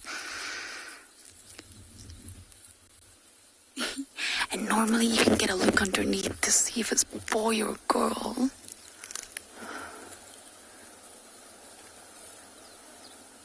You can look at the tail. It's a very small tail. I think it's a girl.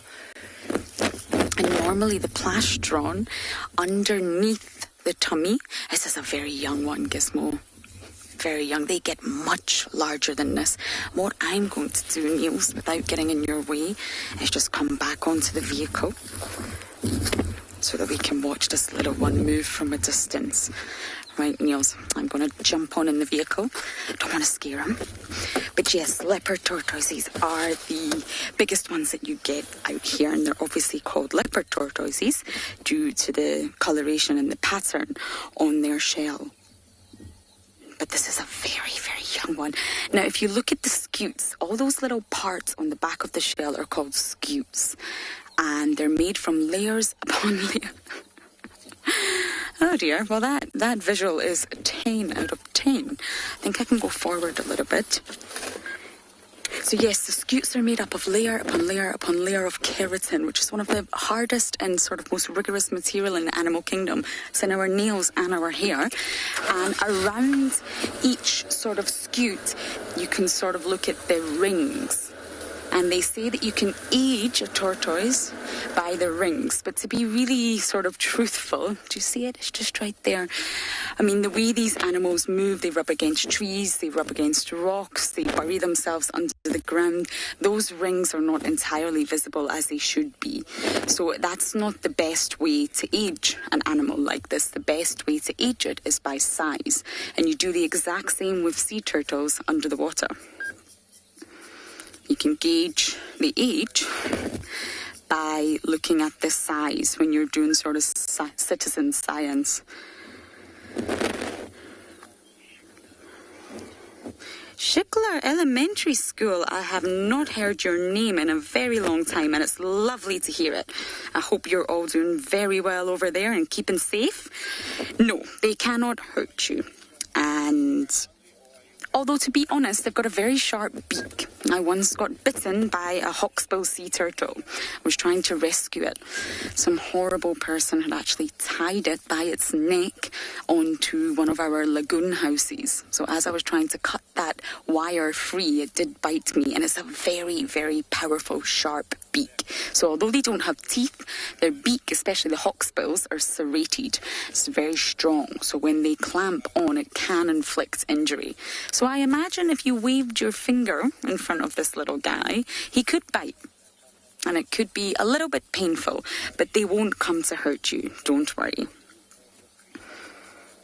Now, these ones can grow up to just under a metre, around 70 centimetres. That's how long they can get. They don't quite make the metre mark, but they can get incredibly large. So I think this one is really a juvenile.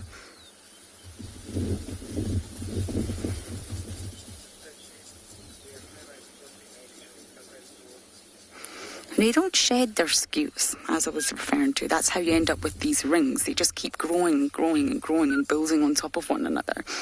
But they don't shed them like other reptiles do. And it's basically a transportable protective body armour. You just walk about the bush with your armour. You're protected. It's wonderful. Oh, I would love to be a tortoise. What a great find for this afternoon.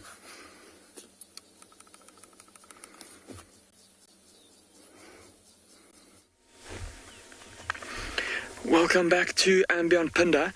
These two rhinos have suddenly just decided that they've had enough of grazing on that short, lush green grass where you last saw us, and they've started to walk. They're not walking particularly fast, but they're also not really sticking around. Look at how they're not really feeding. Their noses are to the ground, so definitely using their sense of smell, smelling the ground, perhaps looking for the next green pasture to go and feed at. But they're walking past a lot of grass here, although none of it's nearly as lush looking as that last little patch that they were feeding on. Perhaps they know of a spot already that they've already been past a bit earlier today, and that's where they're going. Look how the back rhino is curling its tail. Okay, it's now relaxed its tail again. Well, it's like flicking it around a little bit. It's like with many animals, a very good indicator of an animal's mood, if you will, is watching its tail. I often talk about lions and how they flick their tails when they are becoming agitated.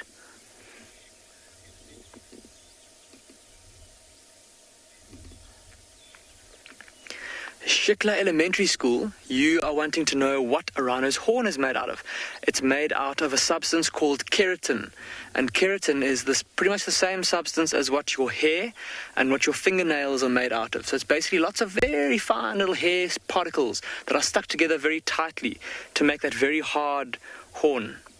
And so just like your fingernails, it grows from a bed, and it grows and grows and grows. And so rhinos have to keep their horn kind of filed, just like you and I have to clip our fingernails.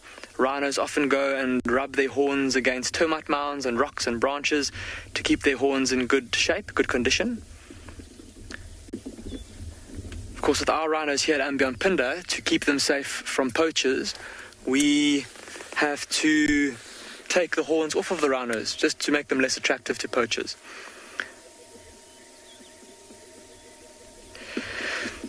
And of course it doesn't, like we've said many times, it doesn't impact on their behavior. Them being big enough already as it is keeps them quite safe from predators, and that's what rhinos often use their horns for defense against attack from predators like lions and hyenas, and also for fighting with each other. Male rhinos will use their horns to fight, but of course if all the rhinos don't have horns, then they'll all be kind of on the same playing field, and then none of them will have an unfair advantage.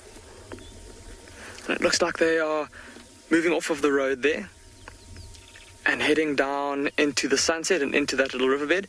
And I wonder if maybe at the base of those fever trees there isn't a particularly good patch of grass, maybe where there's been some moisture trapped, just allowing the grass to grow particularly lush.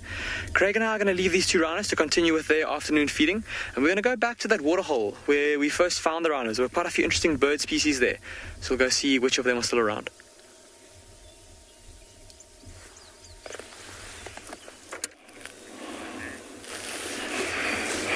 Well, good luck. After seeing the rhino, maybe you find something else. Well, I'm still in the same position, haven't made a move, and the lioness has sort of relaxed slightly, and she's showing off her head. But no matter what anybody tells me, from my experience and a quick experience that I saw this afternoon, I think lions have got a different way of communicating. It was very interesting, for me, to see this, and also to see the whole thing unfold, because when Lalashe was away, Kijana kept watch on Fang. Fang tried to actually sniff or smell Kijana's, backside, and also walk towards him like he was begging. And so they lied down and relaxed. And when, Olalashe arrived, he really wanted to go for Fang. And at some stage, if you ever look back at the whole thing, you will see that Kijana almost lounged at Olalashe to say that we have sorted this out. It's all okay. And somehow, I think Olalashe listened, and the whole thing was diffused by a body language or a language I cannot understand, but definitely there was some communication. The lioness is still very tense, trying not to make too much attract attention, lying low, because if she was okay and relaxed, she would go for those toppies. The position that Olalashe and Kijana has taken is very interesting. We'll be sharing that with you, but that lioness looks like it's interested with the impala. Well, it might get very interesting if now we have a kill. I don't know how we'll be able to explain that. Well, I was talking about the position that Olalashe and Kijana have taken. You don't tell me that this only happens. They just decided to do what they're doing. Olalashe walked quite a long way. He has stopped and is looking into the long grass, facing, in one direction. This is where they lost the females. And Kijana is a long ways off to the right, again positioned in an area facing towards Olalashe. Now he's down, but he is there a long way up, and he's facing towards Olalashe. Olalashe is facing towards Kijana. The area in between is where the lionesses disappeared. Explain that to me. Definitely there is a language I don't understand, but definitely they are looking for these lionesses. They hope, they're still in this long grass.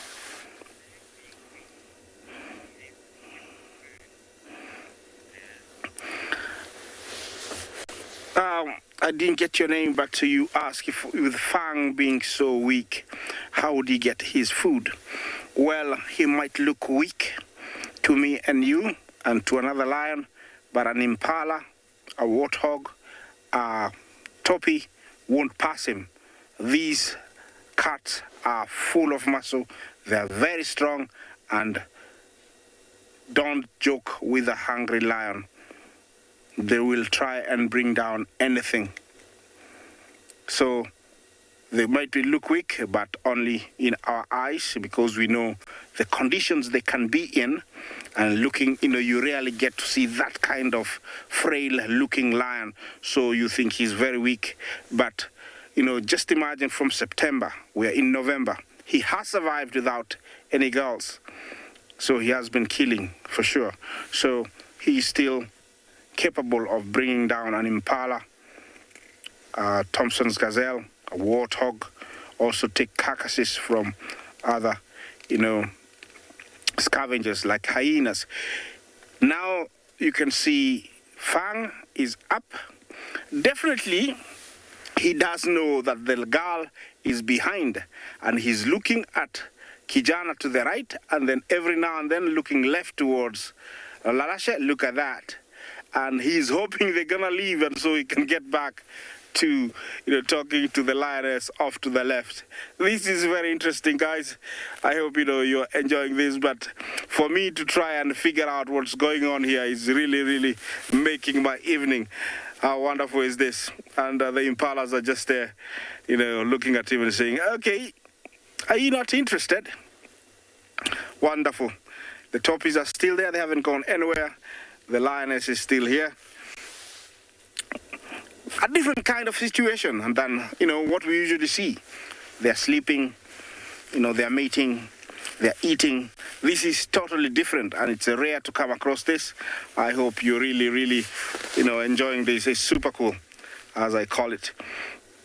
Yeah, the lionesses will be very interested to go for a toppy when it gets dark, definitely, because it's going to be easier for her not to be seen. Yeah, I can hear Kijana roaring off to the right.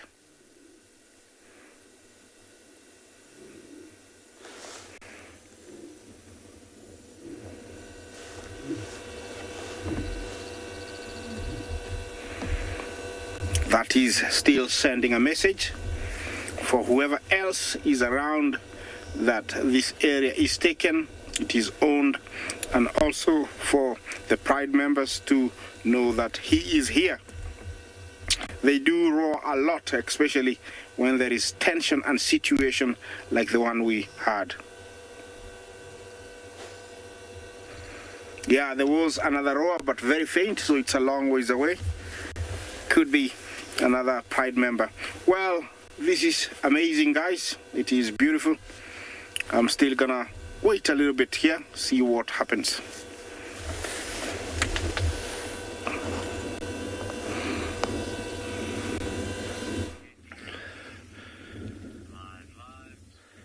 So alrighty, guys, there's every now and again the cubs' heads pop up, and they, I do think that they might be close to that point where they've done nothing for enough today. They are starting to look like they want to, start moving around, or, just cleaning each other and those types of things. And then, as you saw just now, deciding against it and, enjoying being a lazy lion. But you know, those little signs that they are moving a bit and, you know, stretching and rolling around and doing all of those types of things are all good signs for them to possibly get a little bit more active soon. And, you know, as soon as they get active, they're the bosses. Then no one is going to be allowed to sleep anymore. Maybe mom, but all of these, or the sub-adult that's lying here closest to us, that's not going to be an option for her anymore. They'll be chewing on her tail and, you know, coming to lick her in the face and doing all of those things. Being proper cute. Not to them, but to us. So yeah. That one there at the back, you can see he's starting to wake up, but every now and again, like he's doing right now, the sleepiness overtakes him and he almost hits his head against his mom's bum when he's falling asleep and the head starts nodding. But yeah, this one closest, the cubby closest to us is probably the one that's the least interested in sleeping anymore. You can see he's waving at the birds and he's looking around and he's doing all sorts of things. Unfortunately, if he's the only one that's doing those things, eventually he loses interest and decides, okay, now we're going to sleep again, or just lie still. But as soon as he can get one of the others to, you know, join in the fun, then things are going to get interesting. Ah, they're cute. They are so cute. But yeah, I think what we'll do, obviously we'll spend some more time with them, but if they don't get active in the next 10 minutes or so, we might head back to that single female and see if she hasn't gotten up and maybe shows us her cubs or something like that. Or just go and do a quick loop and see if we can find some general game or something like that. Give these lions times to fully rest.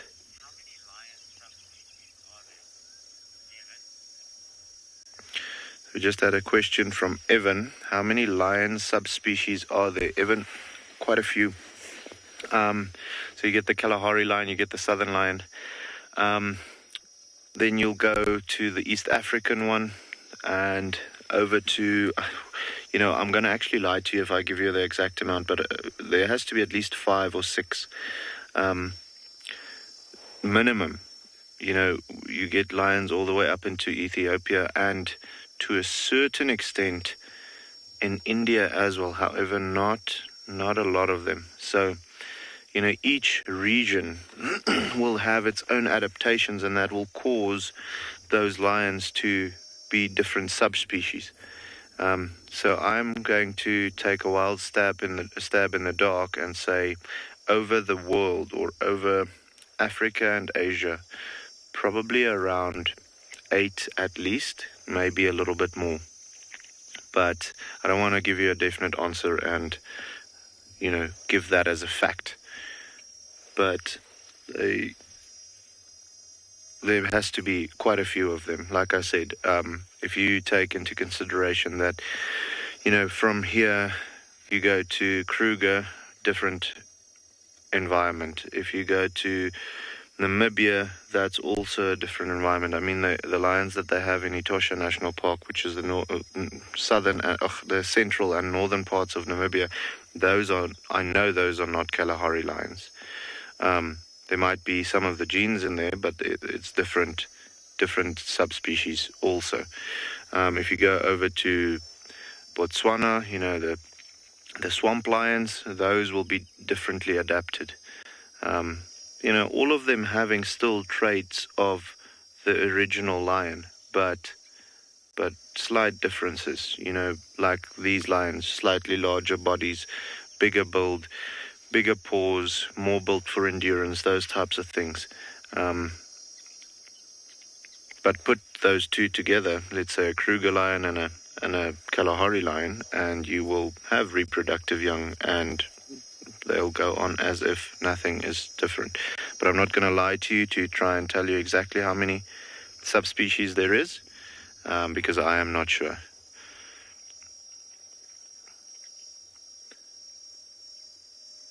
This particular subspecies at the moment is proving to be very lazy though.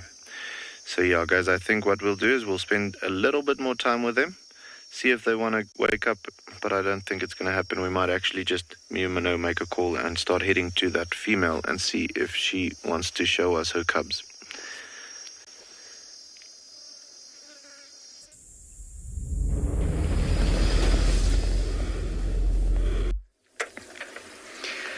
Craig and I have come back to that waterhole, and just as we'd hoped, there's quite a bit of bird activity going on around it. There's this African wattled lapwing with its beautiful long yellow legs. It's kind of wading along or walking along the edge of the water, every now and then walking into the water and pecking at little insects floating around on the surface.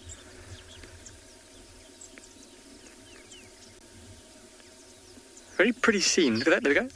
Oh, a little bit of a drink there. Seems like there's quite a few different bird species drinking here. If we just pan the camera to the left a little bit, along the water's edge, might be able to see some little grey birds with red faces and red bills. And it looks like they're bathing there. If you look very carefully also on their bellies, they've got a bit of a red triangle on their belly there. And those are common waxbills, little seed-eating birds. A small flock of them around there. There's also, just on the left-hand side here, on the other side of the water, there's a 3-banded plover that's standing quite still, busy preening itself, cleaning its feathers. And we've been watching it busily chasing another 3-banded plover. So see, this one has got that red ring around its eye, which identified as an adult. The one that it was chasing was a juvenile, and it was trying to drive it away, obviously, from this particular patch that it has decided to call home. But amazing the amount of birds that have all come down to this little bit of water to drink on this hot day.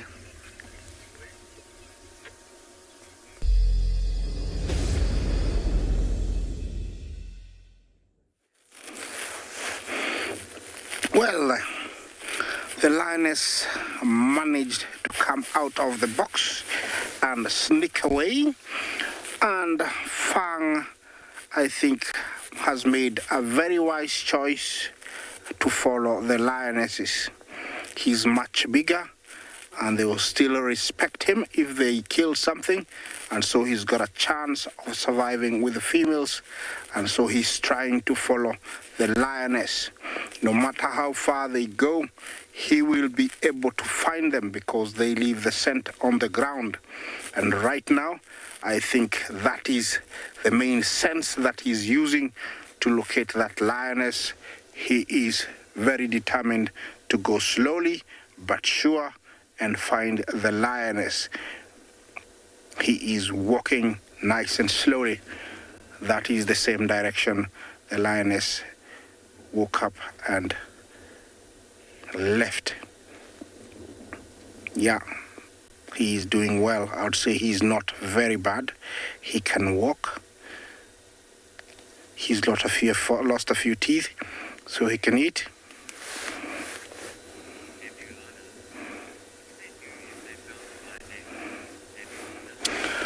Nebulana, what will they do if they found the lioness?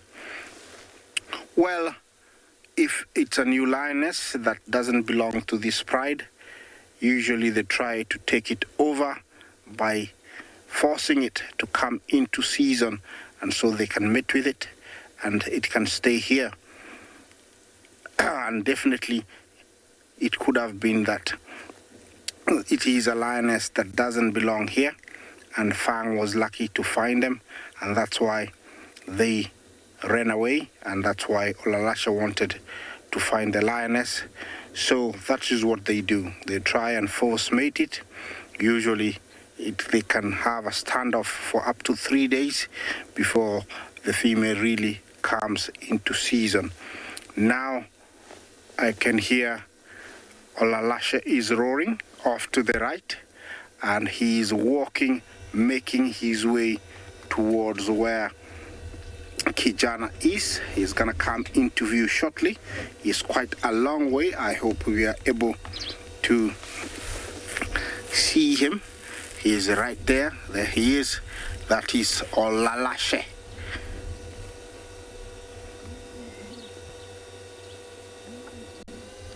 And he hasn't eaten for a few days, it looks like it. He's still hoping to spot that lioness. A little he doesn't know that the lioness is long gone and he's got no chance of finding her. Unless he walks towards where she was lying and pick up the fresh scent, I don't think he's got a chance. Now he's gonna walk towards Olalashe, and they're going to have a bit of bonding, a lion style, rubbing heads, licking one another, sometimes just lying flat on one another. Then they are going to decide what to do. They speak lion, I don't understand it. I can only sometimes try and read the body language, but definitely he's walking towards Kijana. There's very long grass there. Kijana is somewhere off to the right, and if he starts walking closer, I will have to drive so we can see the interaction. Is Kijana up? Yes, he's up, and he's walking also. So it looks like they have made a decision either to leave this area and leave Fang alone and go somewhere else.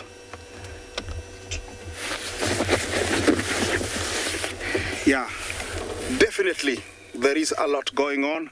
A decision has been made. The two males are going to leave this area and head out towards the main the main area, the car area. That's where they're heading. The females headed that way with Fang. I don't know what's going to happen. I think the best decision for me to do is to follow those two boys and see if they're going to drink some water and stay here, or, you know, move on.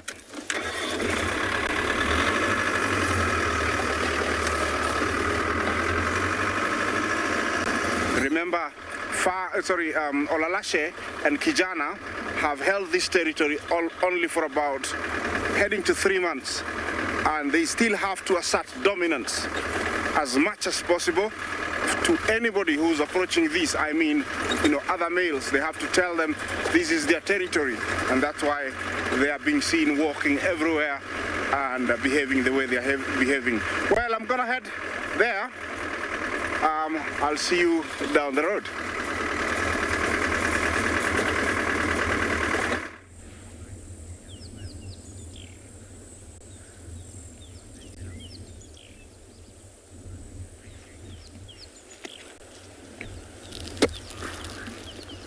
Here we've got a little, well, it's actually a massive group of water buck that has just disappeared off into the bushes.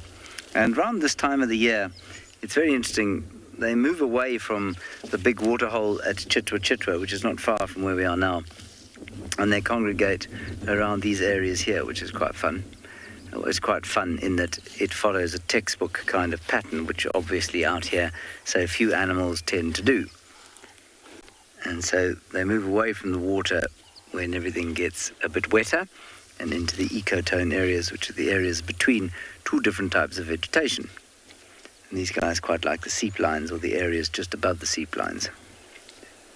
And this is where they'll remain. It's quite reliable, actually. You can find waterbuck out here in this part of the reserve just about throughout the wet season. Anyway, since we last saw you, Gerrit and I have driven at least 2,000 kilometers, and we have found one herd of elephants which disappeared before you could come and see it. And that's about it, really. And then these waterbuck. That one is now very shy, very afraid to be part of your lives. But those ones not so much. And I always like the way when they're backlit in the soon-to-be setting sun, how their fur gives them a sort of halo.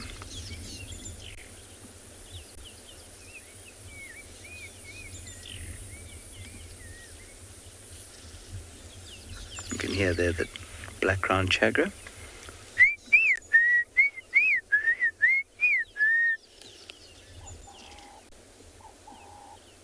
And the Cape turtley dove.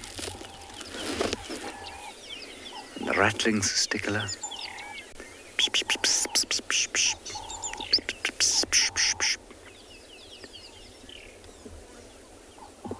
Lots of them. Hornbill.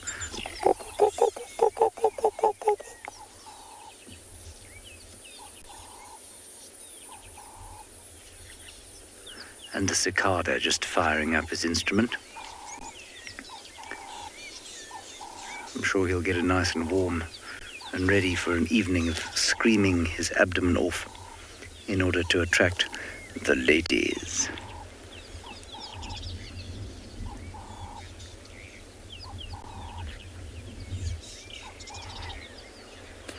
Yogeshwara, the difference between a horn and an antler is that a horn is part of the skull with the keratin cover, and an antler is not. It is joined, I think, by cartilage maybe to the skull, but antlers come off and regrow. If you snap a horn off a waterbuck bull or off an impala, it doesn't grow back. And often they do, well, quite often they snap them off themselves when they fight, and then they don't grow back. So an antler is something you find on a deer, and I think universally when they break off they grow back again. I'm not sure if every deer buck has to regrow his antlers every year, but that's the basic difference.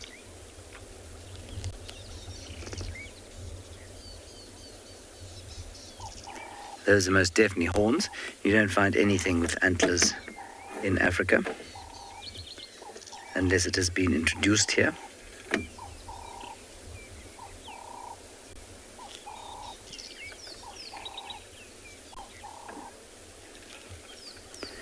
And there is the marula tree, the sun about to go down behind it.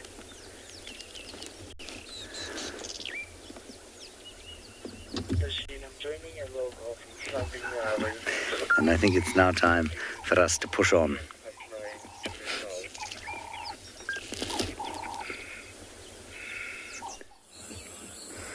I'm having quite the luck with birds and reptiles right now, but that seems to be all. I do think we have Papa Wahlberg here. We're near the Wahlberg's nest that lies in the Mulwati, and of that pair, it's the dark morph. That's the male. Now, Wahlbergs and Tonys are very, very similar because they all have different color morphs. They can have a pale form, they can have a dark form, they can have various different intermediate forms. And they're both true egos. The feathers go all the way down the legs. Just trying to get a good look at the eye. Generally, the gape of the mouth, that yellow line, extends a little bit further in Tony eagles than it does Wahlberg's eagles.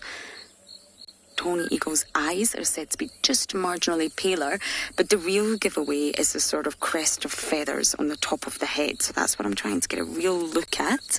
And there you have it. You see, just at the back of the head there, it looks like, well, he's not combed his feathers properly. That's the main giveaway for a Wahlberg's eagle, but from a distance they can look very similar.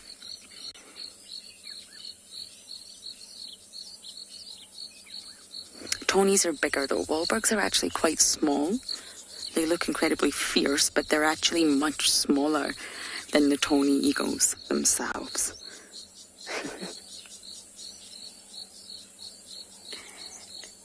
Isn't this the most perfect views? And as we know, they're nesting right now, and if I'm correct, and it is the male Wahlbergs from the Mulwati pair, then the pale morph is the female.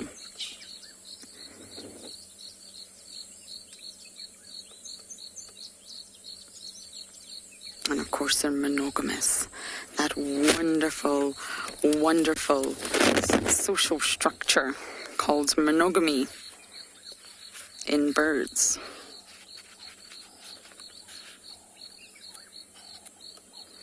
Why is it so wonderful? Because really they say that around 90% of all birds are monogamous.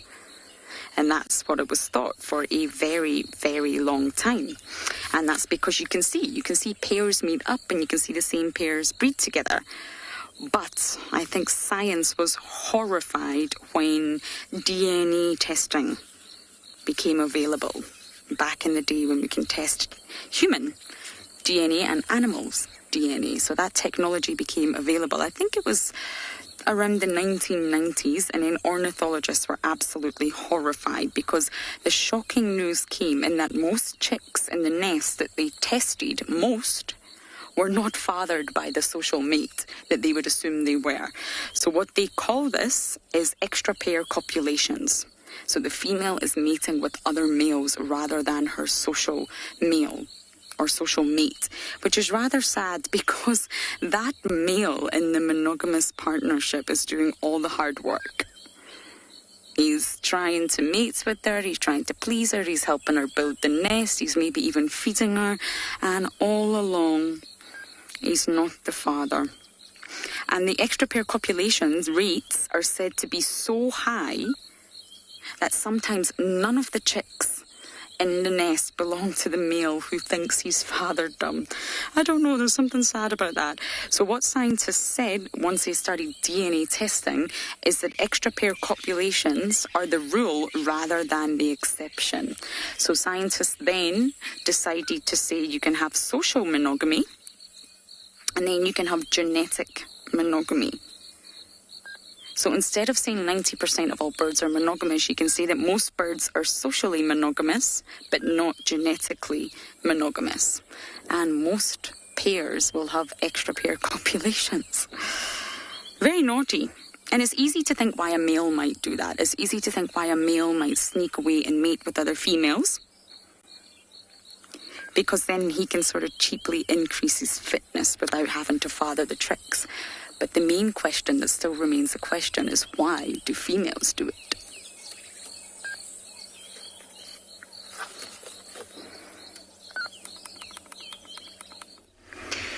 Craig and I are still sitting at this waterhole here at Ambionpinda, and we've been watching various kinds of birds coming down to drink. We even just now saw a water monitor lizard come down and get very quickly ushered away by the wattled lapwings. This wildebeest bull also came down, had a bit of a drink and a quick little roll in the red dust. But he's now off on his way again. Heading up towards that very short, very lush grass that those white rhinos were feeding on earlier. Let's see if he also starts to graze there. Just smelling the ground and looking around. With him being all by himself, and him being a male, a big male at that, he'll be a territorial bull, and this will be his little patch of territory. And see how he's standing there and looking out to the west, keeping a lookout for any signs of other wildebeest that might be coming into the area, rival bulls or herds of females that he might be able to try and corral and keep them in his territory. But just looking at this little piece of land that he's got,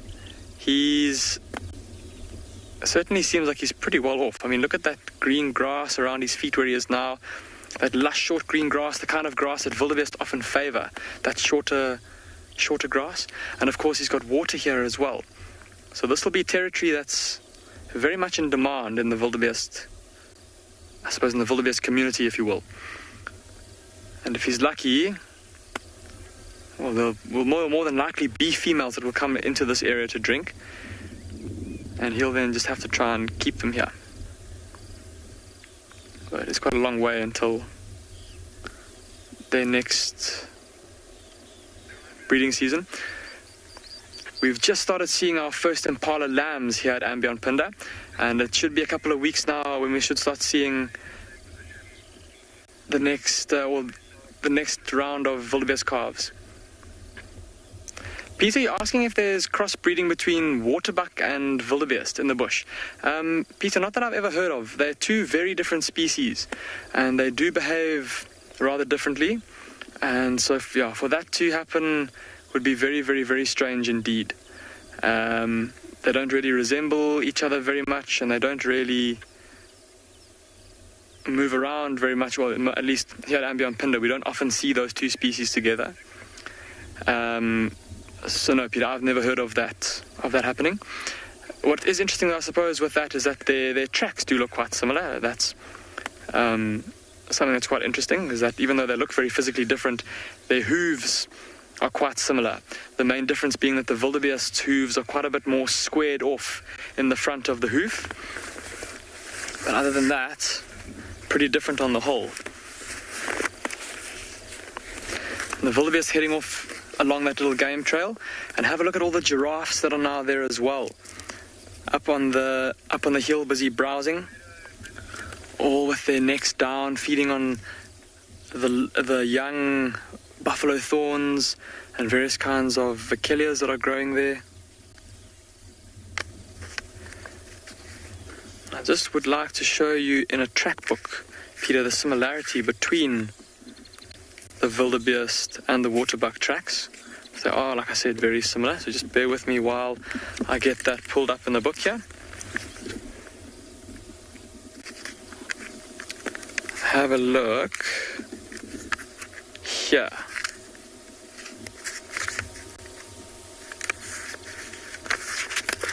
So there is the blue wildebeest track. You see the 4 foot, about 11 centimeters long, the front track, and then very squared off on the top there. The hind foot being a little bit shorter and a bit narrower as well, in comparison to the waterbuck. A little bit smaller, 9 centimeters long as the front foot, and then a little bit more pointy in the front, not as squared off like the wildebeest. But of course this is just a drawing of the track, and sometimes in the bush, in sand or in dust or whatever substrate is on the ground, it can become a bit more tough to differentiate the tracks sometimes at face value without a careful look. But of course then also habitat and those kinds of things can play a part as well in telling which of the two species it is. But just a careful look will normally yield which species it is. What a fantastic time it's been sitting by this little waterhole. We've heard of quite a large elephant bull that's been seen not too far from here, and the sun is slowly starting to go down. So I think Craig and I are going to leave this lovely scene here with this wattled lapwing still kind of standing on the edge of the water, busy preening itself. And oh, look at the red-breasted swallows now flying in over the water very slowly.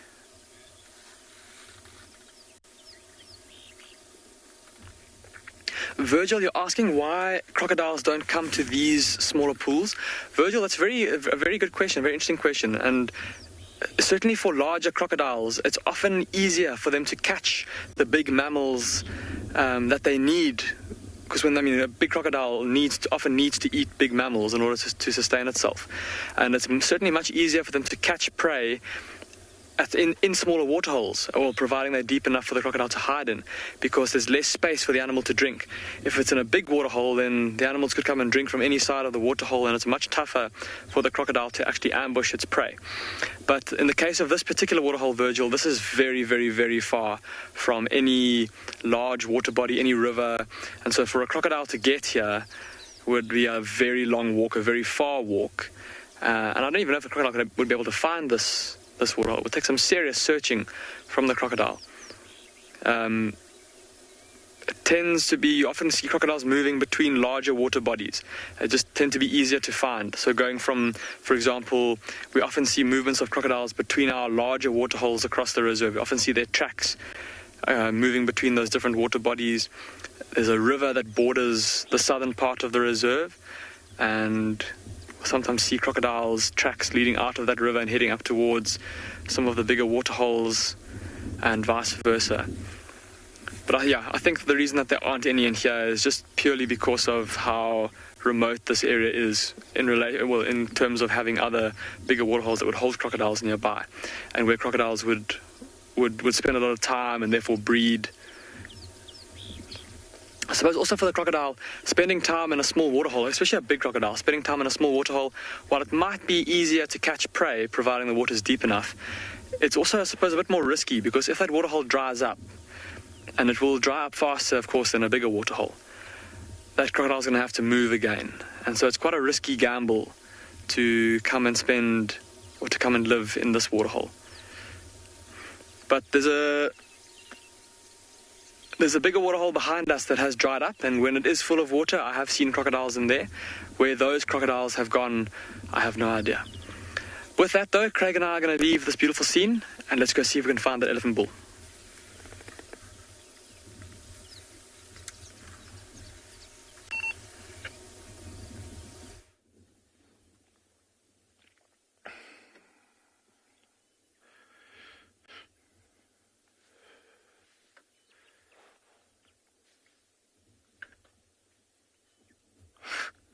Look at that now.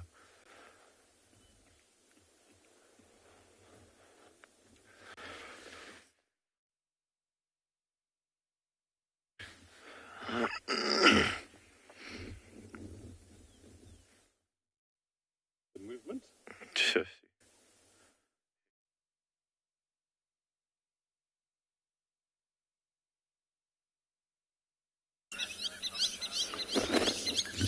Sorry about that. I don't know what's happened to Tswalu, but you're sitting here with us at Chitwa.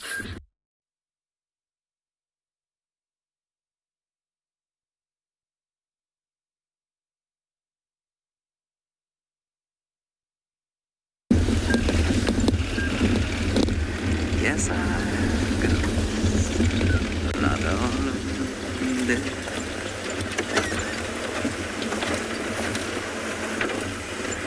Oh, hello everybody. We just came into I've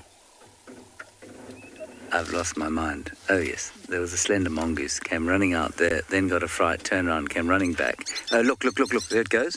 It's trying to catch the little baby lapwings. And its parents have spotted it. There is the baby lapwing. You see it then there. I've parked Gerrit at a lovely angle. Sorry for that rather abrupt change to your afternoon. We've come back to Treehouse Dam in the hopes that the slightly cooling weather will perhaps attract some sort of thirsty animal. And that little mongoose got a big fright when we arrived, and I suspect probably would not have been seen but for the fact that we arrived and disturbed it. So we may have inadvertently saved the lives of these, well, basically very poorly, poorly chanced young birds. Fewer than 10% make it to adulthood. Poor things. It's a bit rough when you're a little lapwing.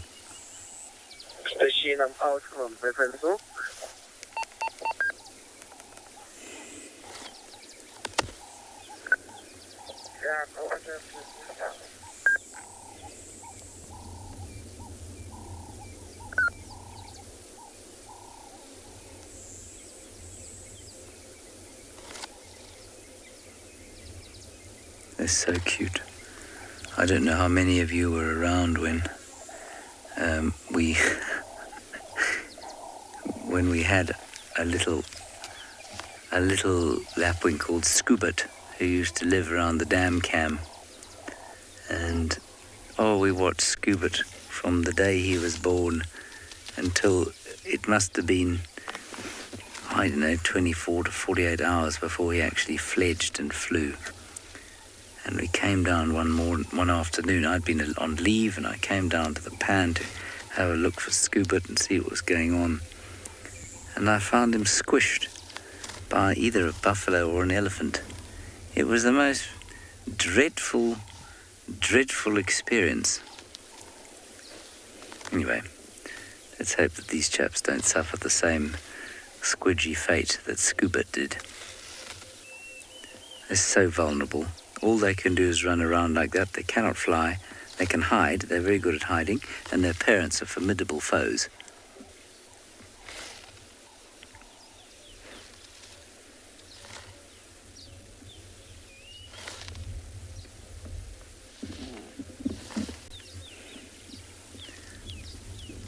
And it'll take, I think it's about 42 days before they're able to fly.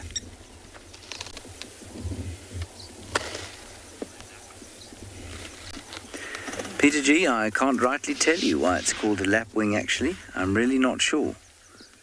It's a family of birds, and I don't know what the etymology of the word lapwing is, I'm afraid. Sorry about that.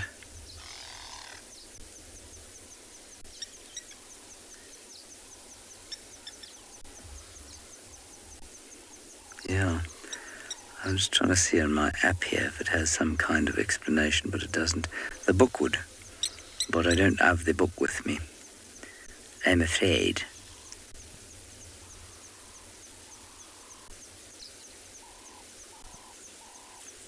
Sorry about that. Anyway, lapwings they are. We get, how many species? 3 species here.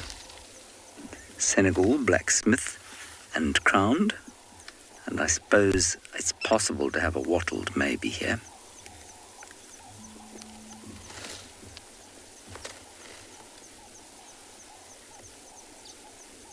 Yes, I think that's all.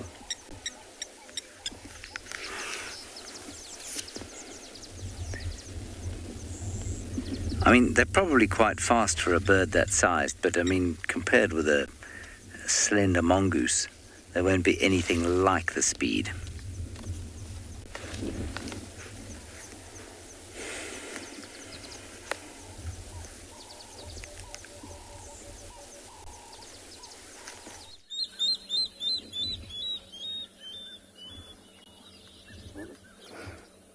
Oh dear, we're in Chitwa. It's a bit of a black spot.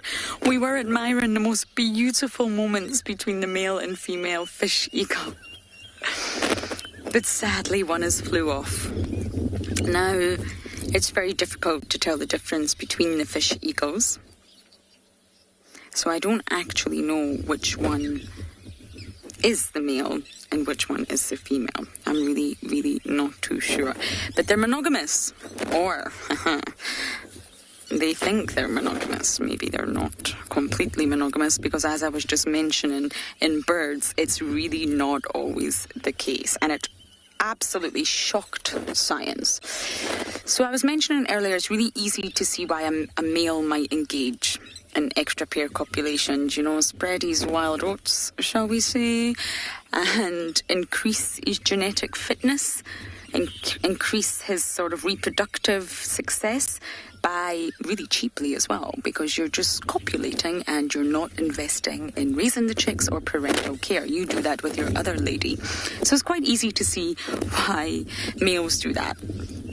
And well, females, however, that's a little bit of a tricky one. Why exactly do they do that? It's really not obvious. And apparently, at this very moment in time, it's not been concluded in science why females go for the extra pair copulations.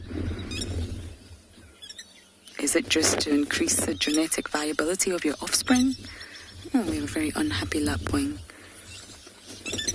Is it just because you're driven to constantly seek the best offspring for your males, even when you're sort of going behind your monogamous social mate's back? What is the reason? What drives females? We do not know. But obviously, the more time that a male spends looking for extra pair copulations, the less time he can devote to his mate. So they have to be very sneaky, have a quickie.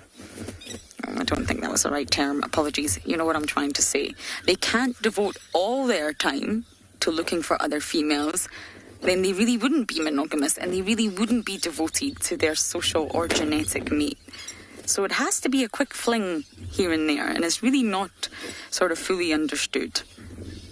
But it shocked science, can you believe it? Fish also do the same thing. It's a lot more graphic. I won't go into the details of what angelfish do, but they absolutely do the same thing. So then, is there really such thing as monogamy? Really?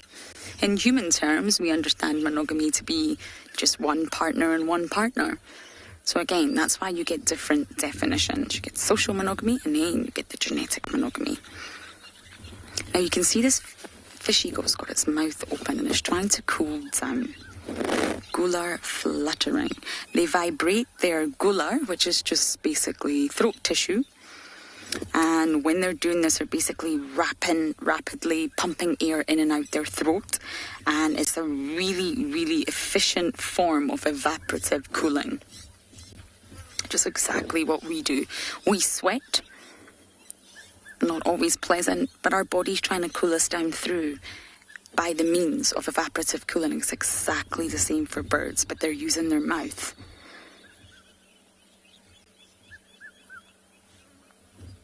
They're trying to dissipate heat. They're trying to get rid of heat. It's been a very, very hot day. This individual, I'm not sure if it's a male or female, is far too hot. And although it's starting to cool down now and it's actually really pleasant, she's still trying to get rid of all that excess heat in her body. Although she's a bird and she's endothermic, the body temperature is maintained inside. She's probably been far too exposed to the sun, as we all have today. I could barely talk earlier.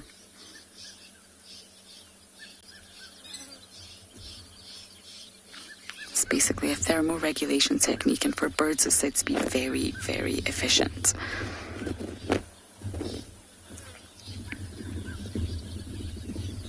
I always think that fish eagles look like they've got those big shoulder pads from the 70s. I'm sure my mother used to wear power suits with shoulder pads. And I always think it looks like fish eagles are wearing those old-fashioned suits.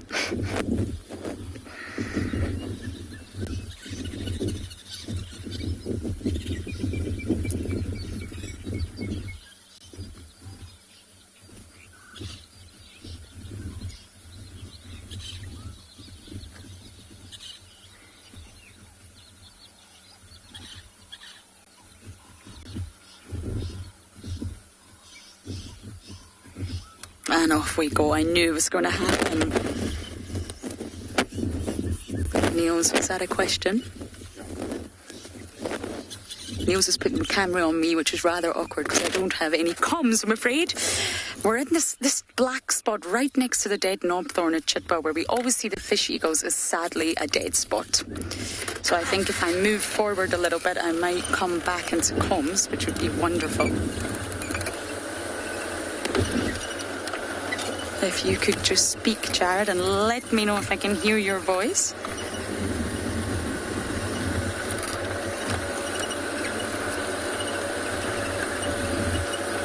They've gone over there. They've gone over there to be together again. I can actually still see them. They're just sitting in a different tree.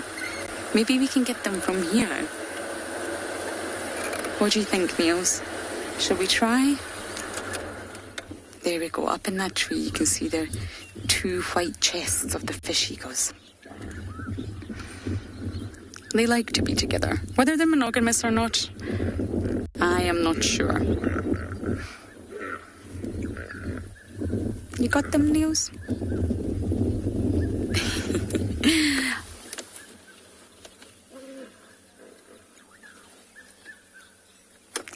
If you just zoom out, I'll direct you. Okay. I don't think I'm in a great spot comms-wise, so we're going to send you over to another feed for now.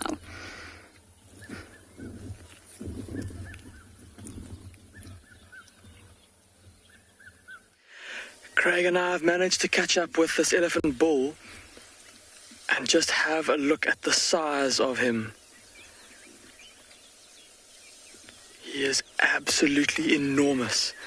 Look at how big those tusks are. Big, thick pillars of ivory.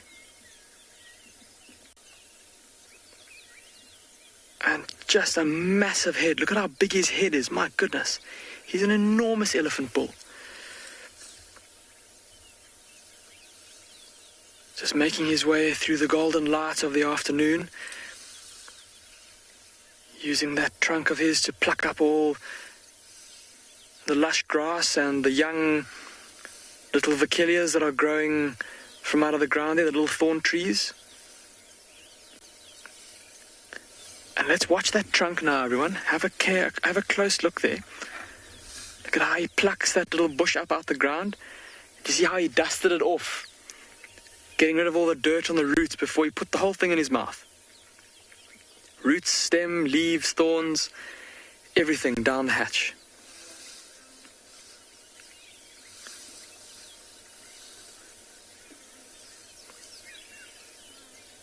And then on to the next little bush.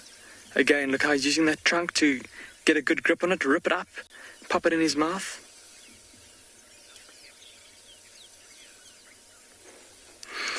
Rosalind, you're asking how heavy an elephant's ear is.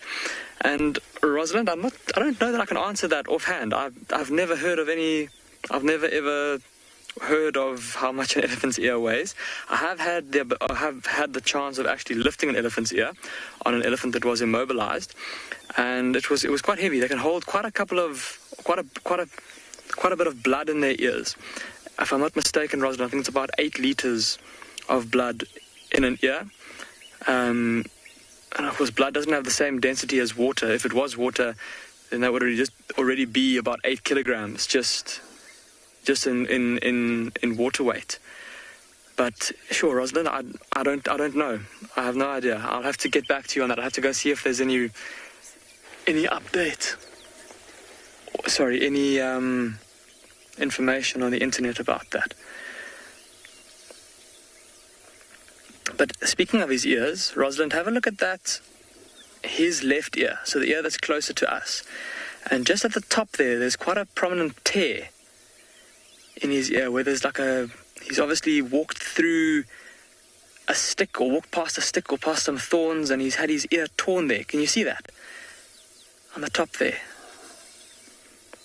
Quite a characteristic feature of this elephant bull, aside from his enormous size and those magnificent tusks.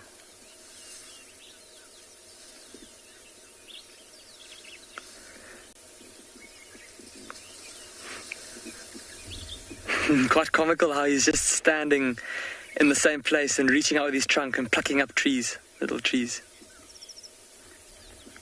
Sinak, you're asking how sensitive an elephant's skin is to heat. Sinak, it's not terribly sensitive, not as sensitive as something like a hippo that obviously spends a bit of time in the water and is not very well covered in hair. I suppose an elephant's skin isn't covered in hair too much either, but with those wrinkles, it helps to kind of minimize the surface area that gets exposed to the sun. But also have a look, Sinak, on his back. Can you see there's all that mud that's on his back there, where he's been throwing mud onto his back, throwing dust onto his back to act as a sunscreen to help protect his skin against the sun. So although his skin is very tough, it still will no doubt be a bit uncomfortable on his skin, especially on a day like today where it was absolutely scorching. And so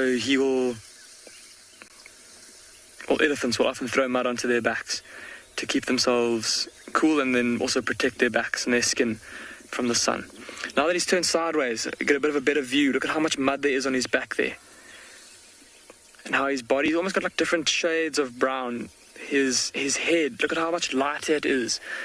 Maybe from where he's been gathering up loose dust and then blowing it onto his face. Let's see if he rips up that little thorn bush there. Looks like he's ripping off little branchlets.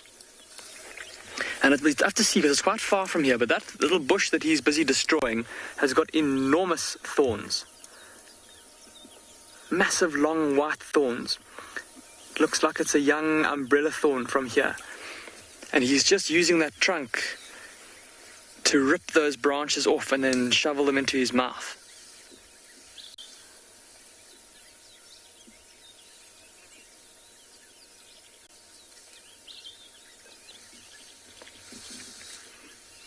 Must be wonderful having a trunk like that where you can just stand in the same place and just use it to gather food from all around you. You don't have to move.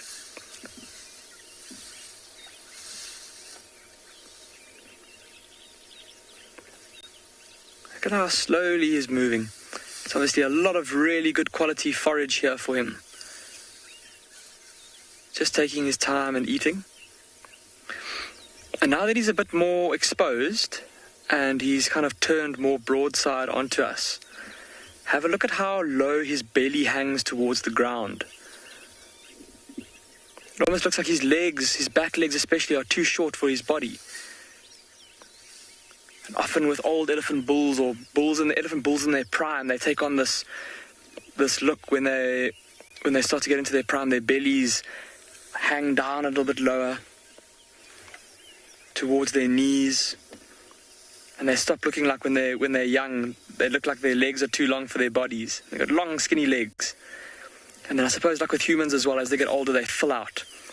And this bull, pretty old with that deep hanging belly, his enormous head we've spoken about. And also look at the base of his trunk and how thick it is. It's absolutely massive.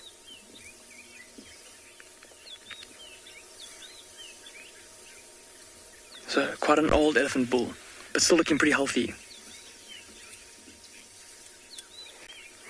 There you're asking how often or how many times a year an elephant will mate.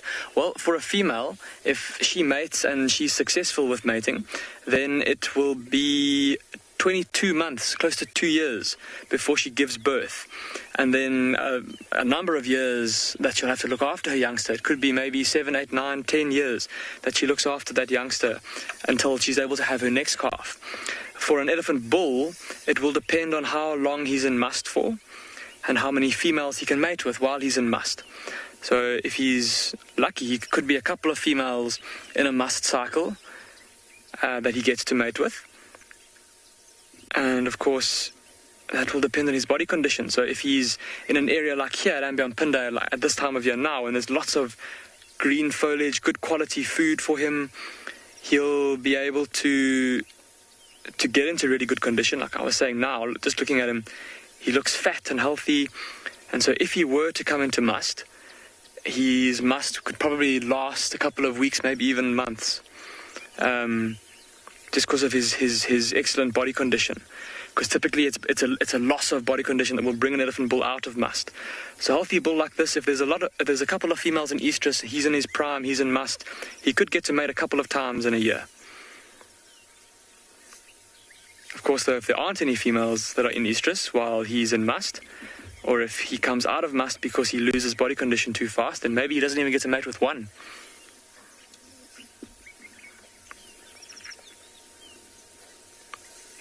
Have a look at these tusks here. What I've just noticed now, look at how there's like a two-tone coloration to them. See how they're very brown around the base, covered in mud, maybe from earlier when he was mud bathing. And then how the tips, look at how polished they are. That ivory, well, obviously the color of ivory, nice and clean, from where he's been brushing bushes and grass against his tusks to clean the vegetation off before he puts it in his mouth.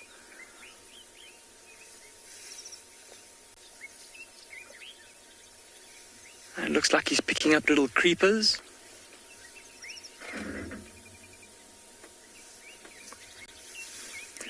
Using that super sensitive trunk of his and that sense of smell of his to find the best quality food. It looks like he's picking up some bushveld grape creepers off of the ground there. A plant that we often colloquially refer to as elephant's pudding. Very fleshy, succulent leaf that grows on the creeper. It produces quite a tasty little grape-like fruit. Those succulent leaves are often very sought after by elephants, and a big elephant bull like this will even push over a tree to get to forage of that quality. We watched not too long ago an elephant bull like this, a really big old bull, massive bull, trying to feed on a flowering weeping boerbean, and all those beautiful red flowers, super nutritious. And he couldn't quite reach up to the tree. And so what he did is, of course, when you're an elephant and you can't reach something, all you got to do is push the tree over. So he kind of leant into the tree, and it was a big, thick tree with a trunk, probably just just too wide for me to actually get my arms around. And he leant into it, and you could see that the tree bent, but he couldn't quite get it to break with the first go. And then what he did is he kind of leant back a little bit. He absorbed the recoil of the tree, and he leant back a little bit, and he kind of spread his legs a bit more, and then with a sudden sharp jerk, broke the tree clean in half.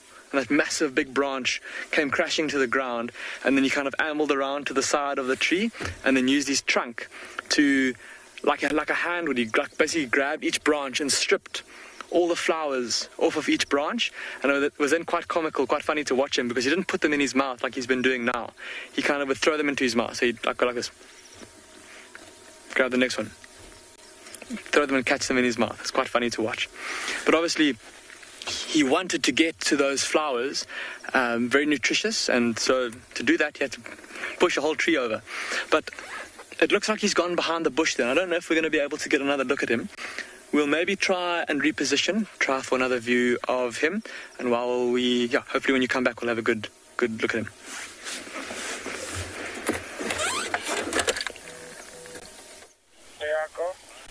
Here we have got a magnificent view of the recently setted sun. Recently setted sun. Can you say that? Well, I just did. It has turned the little micro storm above the mountains into a blaze of pinkening apricot ginger. I'm not sure that's a colour.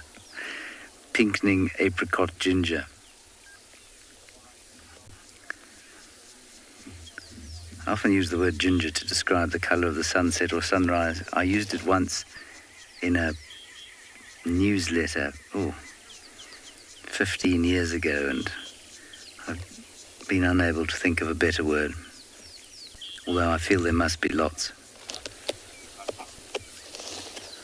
For those of you who don't know, that is the Drakensberg Mountains we're looking at. It extends some 1,000 kilometres down the escarpment of South Africa. This is why we're in the Lowveld now, the lowlands, and anything above that area is the Highveld or the highlands.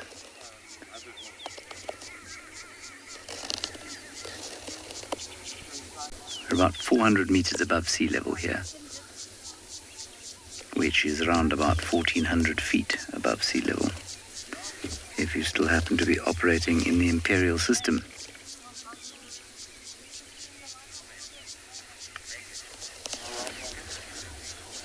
Yes, Megan, it is absolutely gorgeous. It's stunning.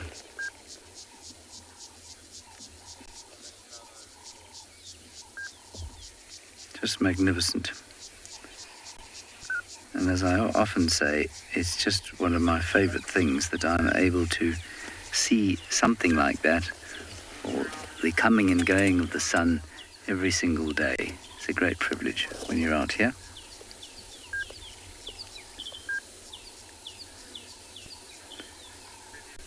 It's such a lovely time of the day, this, my second favourite time of the day.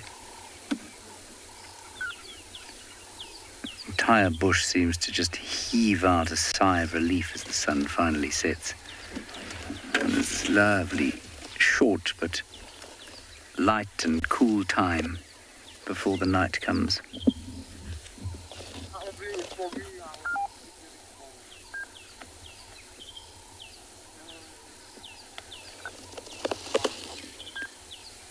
Also, the flies start to go to sleep now.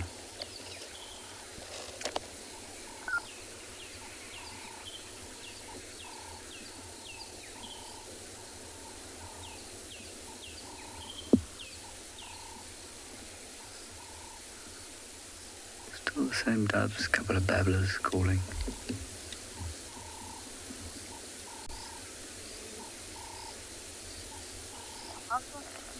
If you've got really sharp ears, you might just be able to hear the sound of the cowbells of the cattle in Dixie Village. That's a long way from here, though, and I don't think our microphone will pick it up.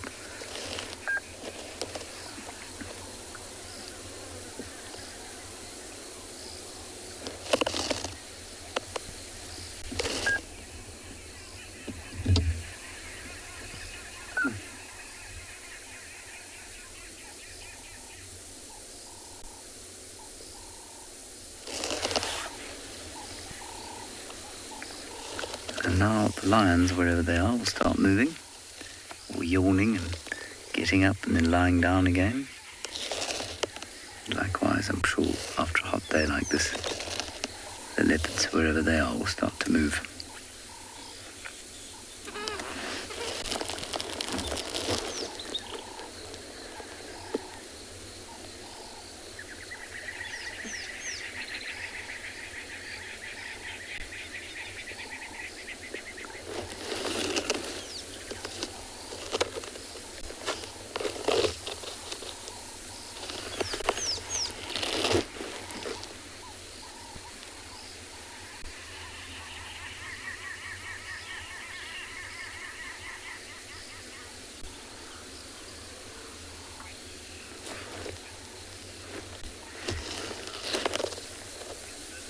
Ditson, what lives in those mountains? Dragons, I'm told. Drakensberg means dragon's back, so there are obviously dragons up there. A strange tribe of giants lives up there also. We don't often see them though. They tend to really keep to themselves. They're very private people. The giants are quite violent also, so you want to try and avoid them. There's also a clan of trolls that lives off sort of to the right-hand side of that tree, the tree line. There's a couple of trolls up there. And then I believe also, although no one's heard from them for a while, there's a group of minotaurs that also live up there.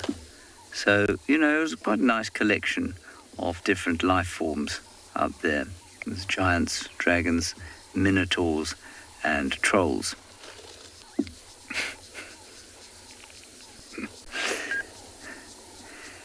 Now, a completely unfacetious answer was that a lot used to live in those mountains. And I've often mentioned this book, and it's well worth reading if you're interested in the sort of history of this area. But the book Jock of the Bushveld gives a really nice kind of background to this area.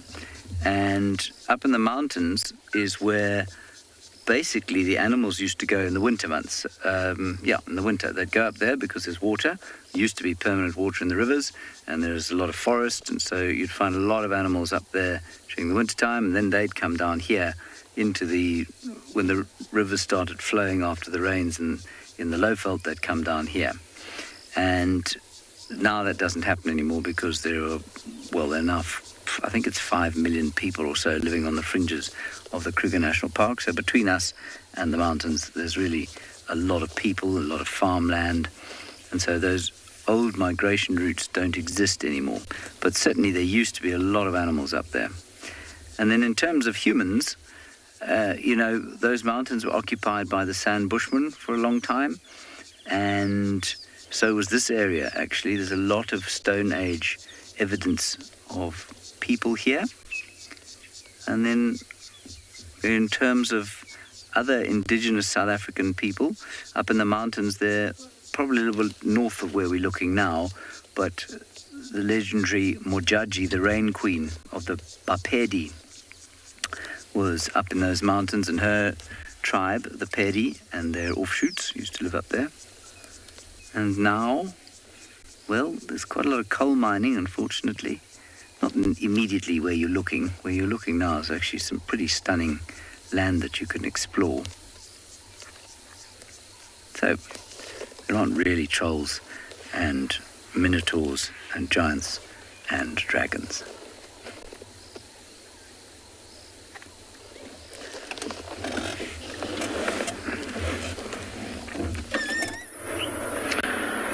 Craig and I have repositioned slightly, everybody, to get another look at this elephant bull, and he's busy demolishing a small marula tree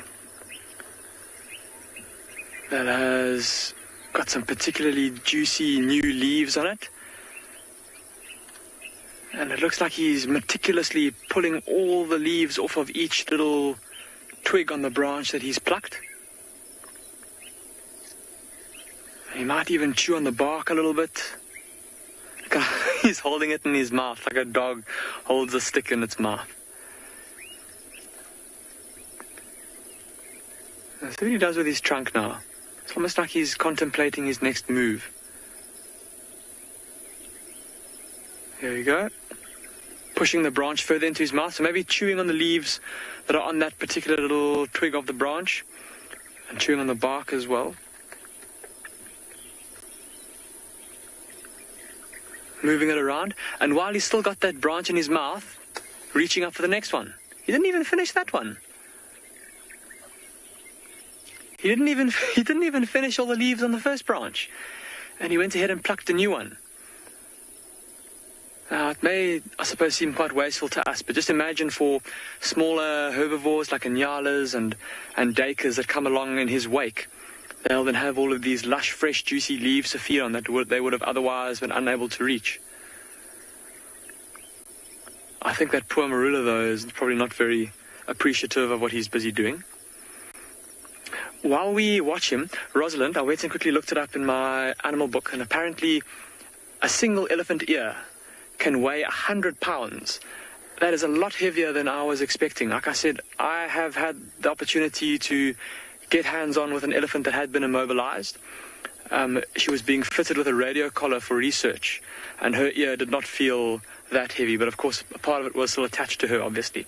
So 100 pounds, or about 45 kilograms for a large elephant bull's ear in terms of its weight. Incredible.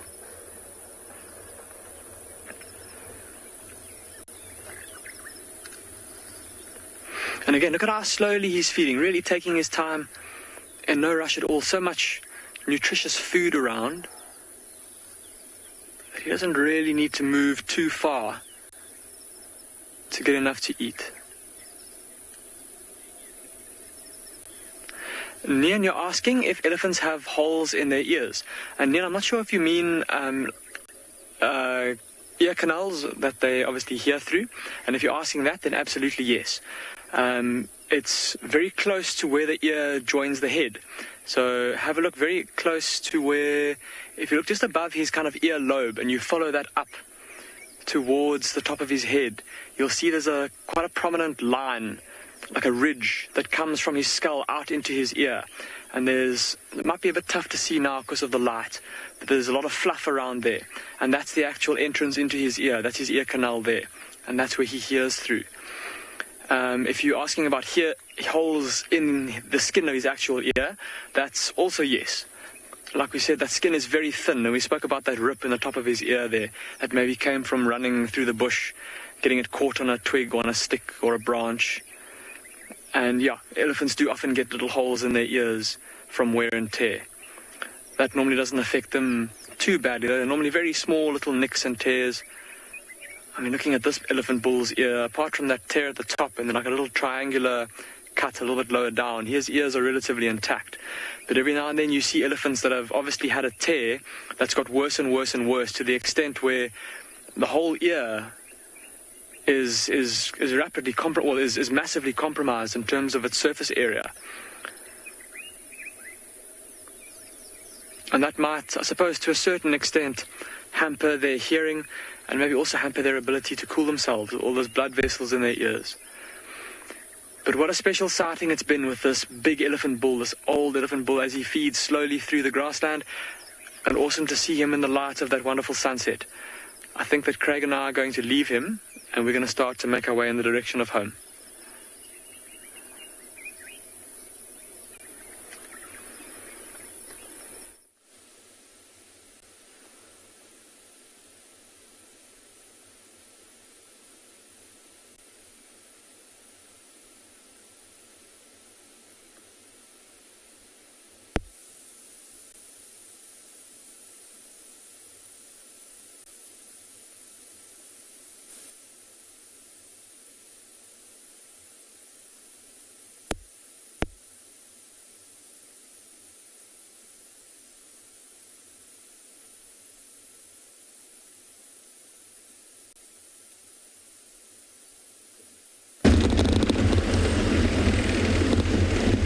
Goodness gracious, that was sudden. Luckily I wasn't dropping any nasty words. Hello everybody. Right, I'll tell you what we're doing. We just checked One Eye Pan. We'd hoped that there might be a lioness there because Andrew and Gerrit were tracking a lioness around here this morning. But instead of a lioness, what we've managed to find is two rather surprised and startled-looking impalas. They look as startled and surprised as I was to be live suddenly. They're in there, I promise. There they are.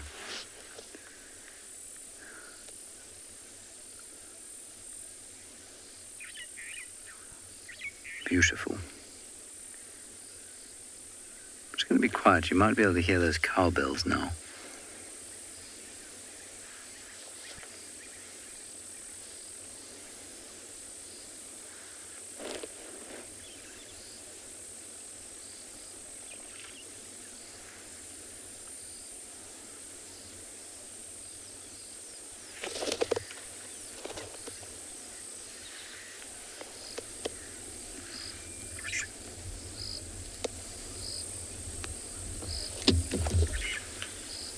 Now, naturally, they've stopped.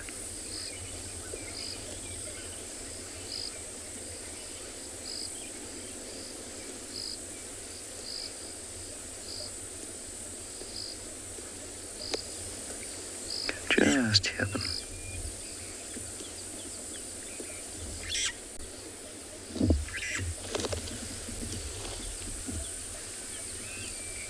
And you can also, if you listen carefully,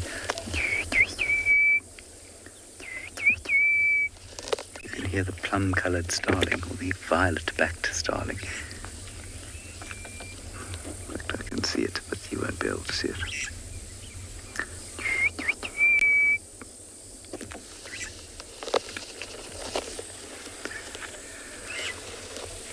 Very delightful morning, at least afternoon now.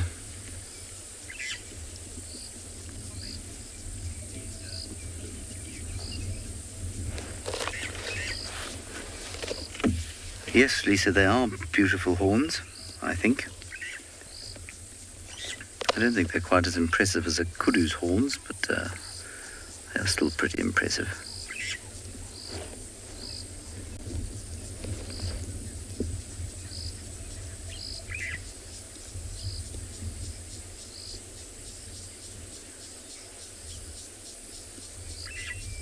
It was a good time of the night also to listen, because the predators do start moving, chances are they'll happen upon a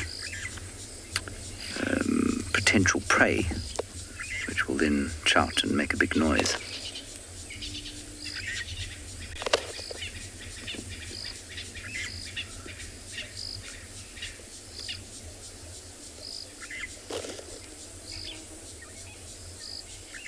Can't hear anything shouting at the moment.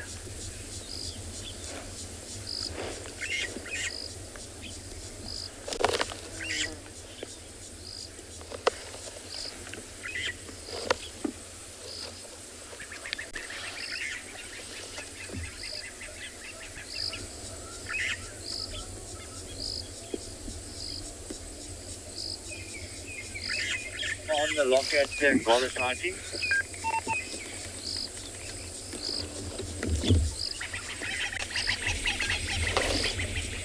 Some crested franklins.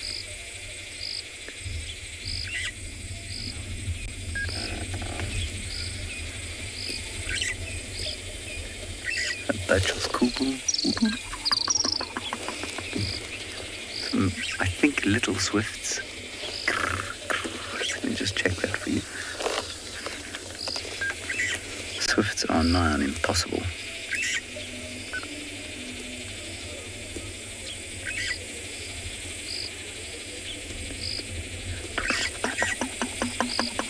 Did you hear that? Let me play the little swift. Yeah. Some little swifts they were that flew over.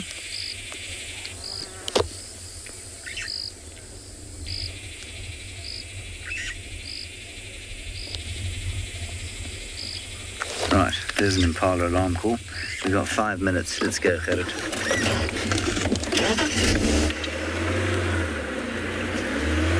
Shouting off in that direction there.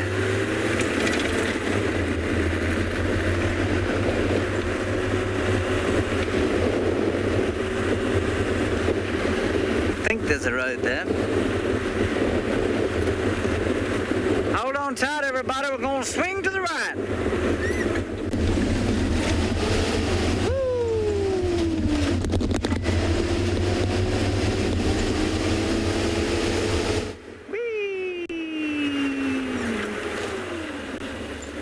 Definitely something. There's a hyena coming running along. Where are you going, Missy? It's gone off the road, exactly the direction where I thought it would, or where I thought the impala were. It's gone off down on that game path. We're going to go on the road so as to avoid knocking our kidneys out of our bodies.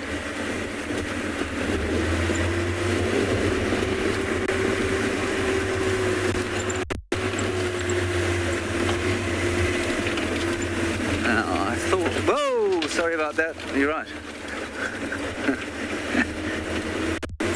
Didn't see that bump.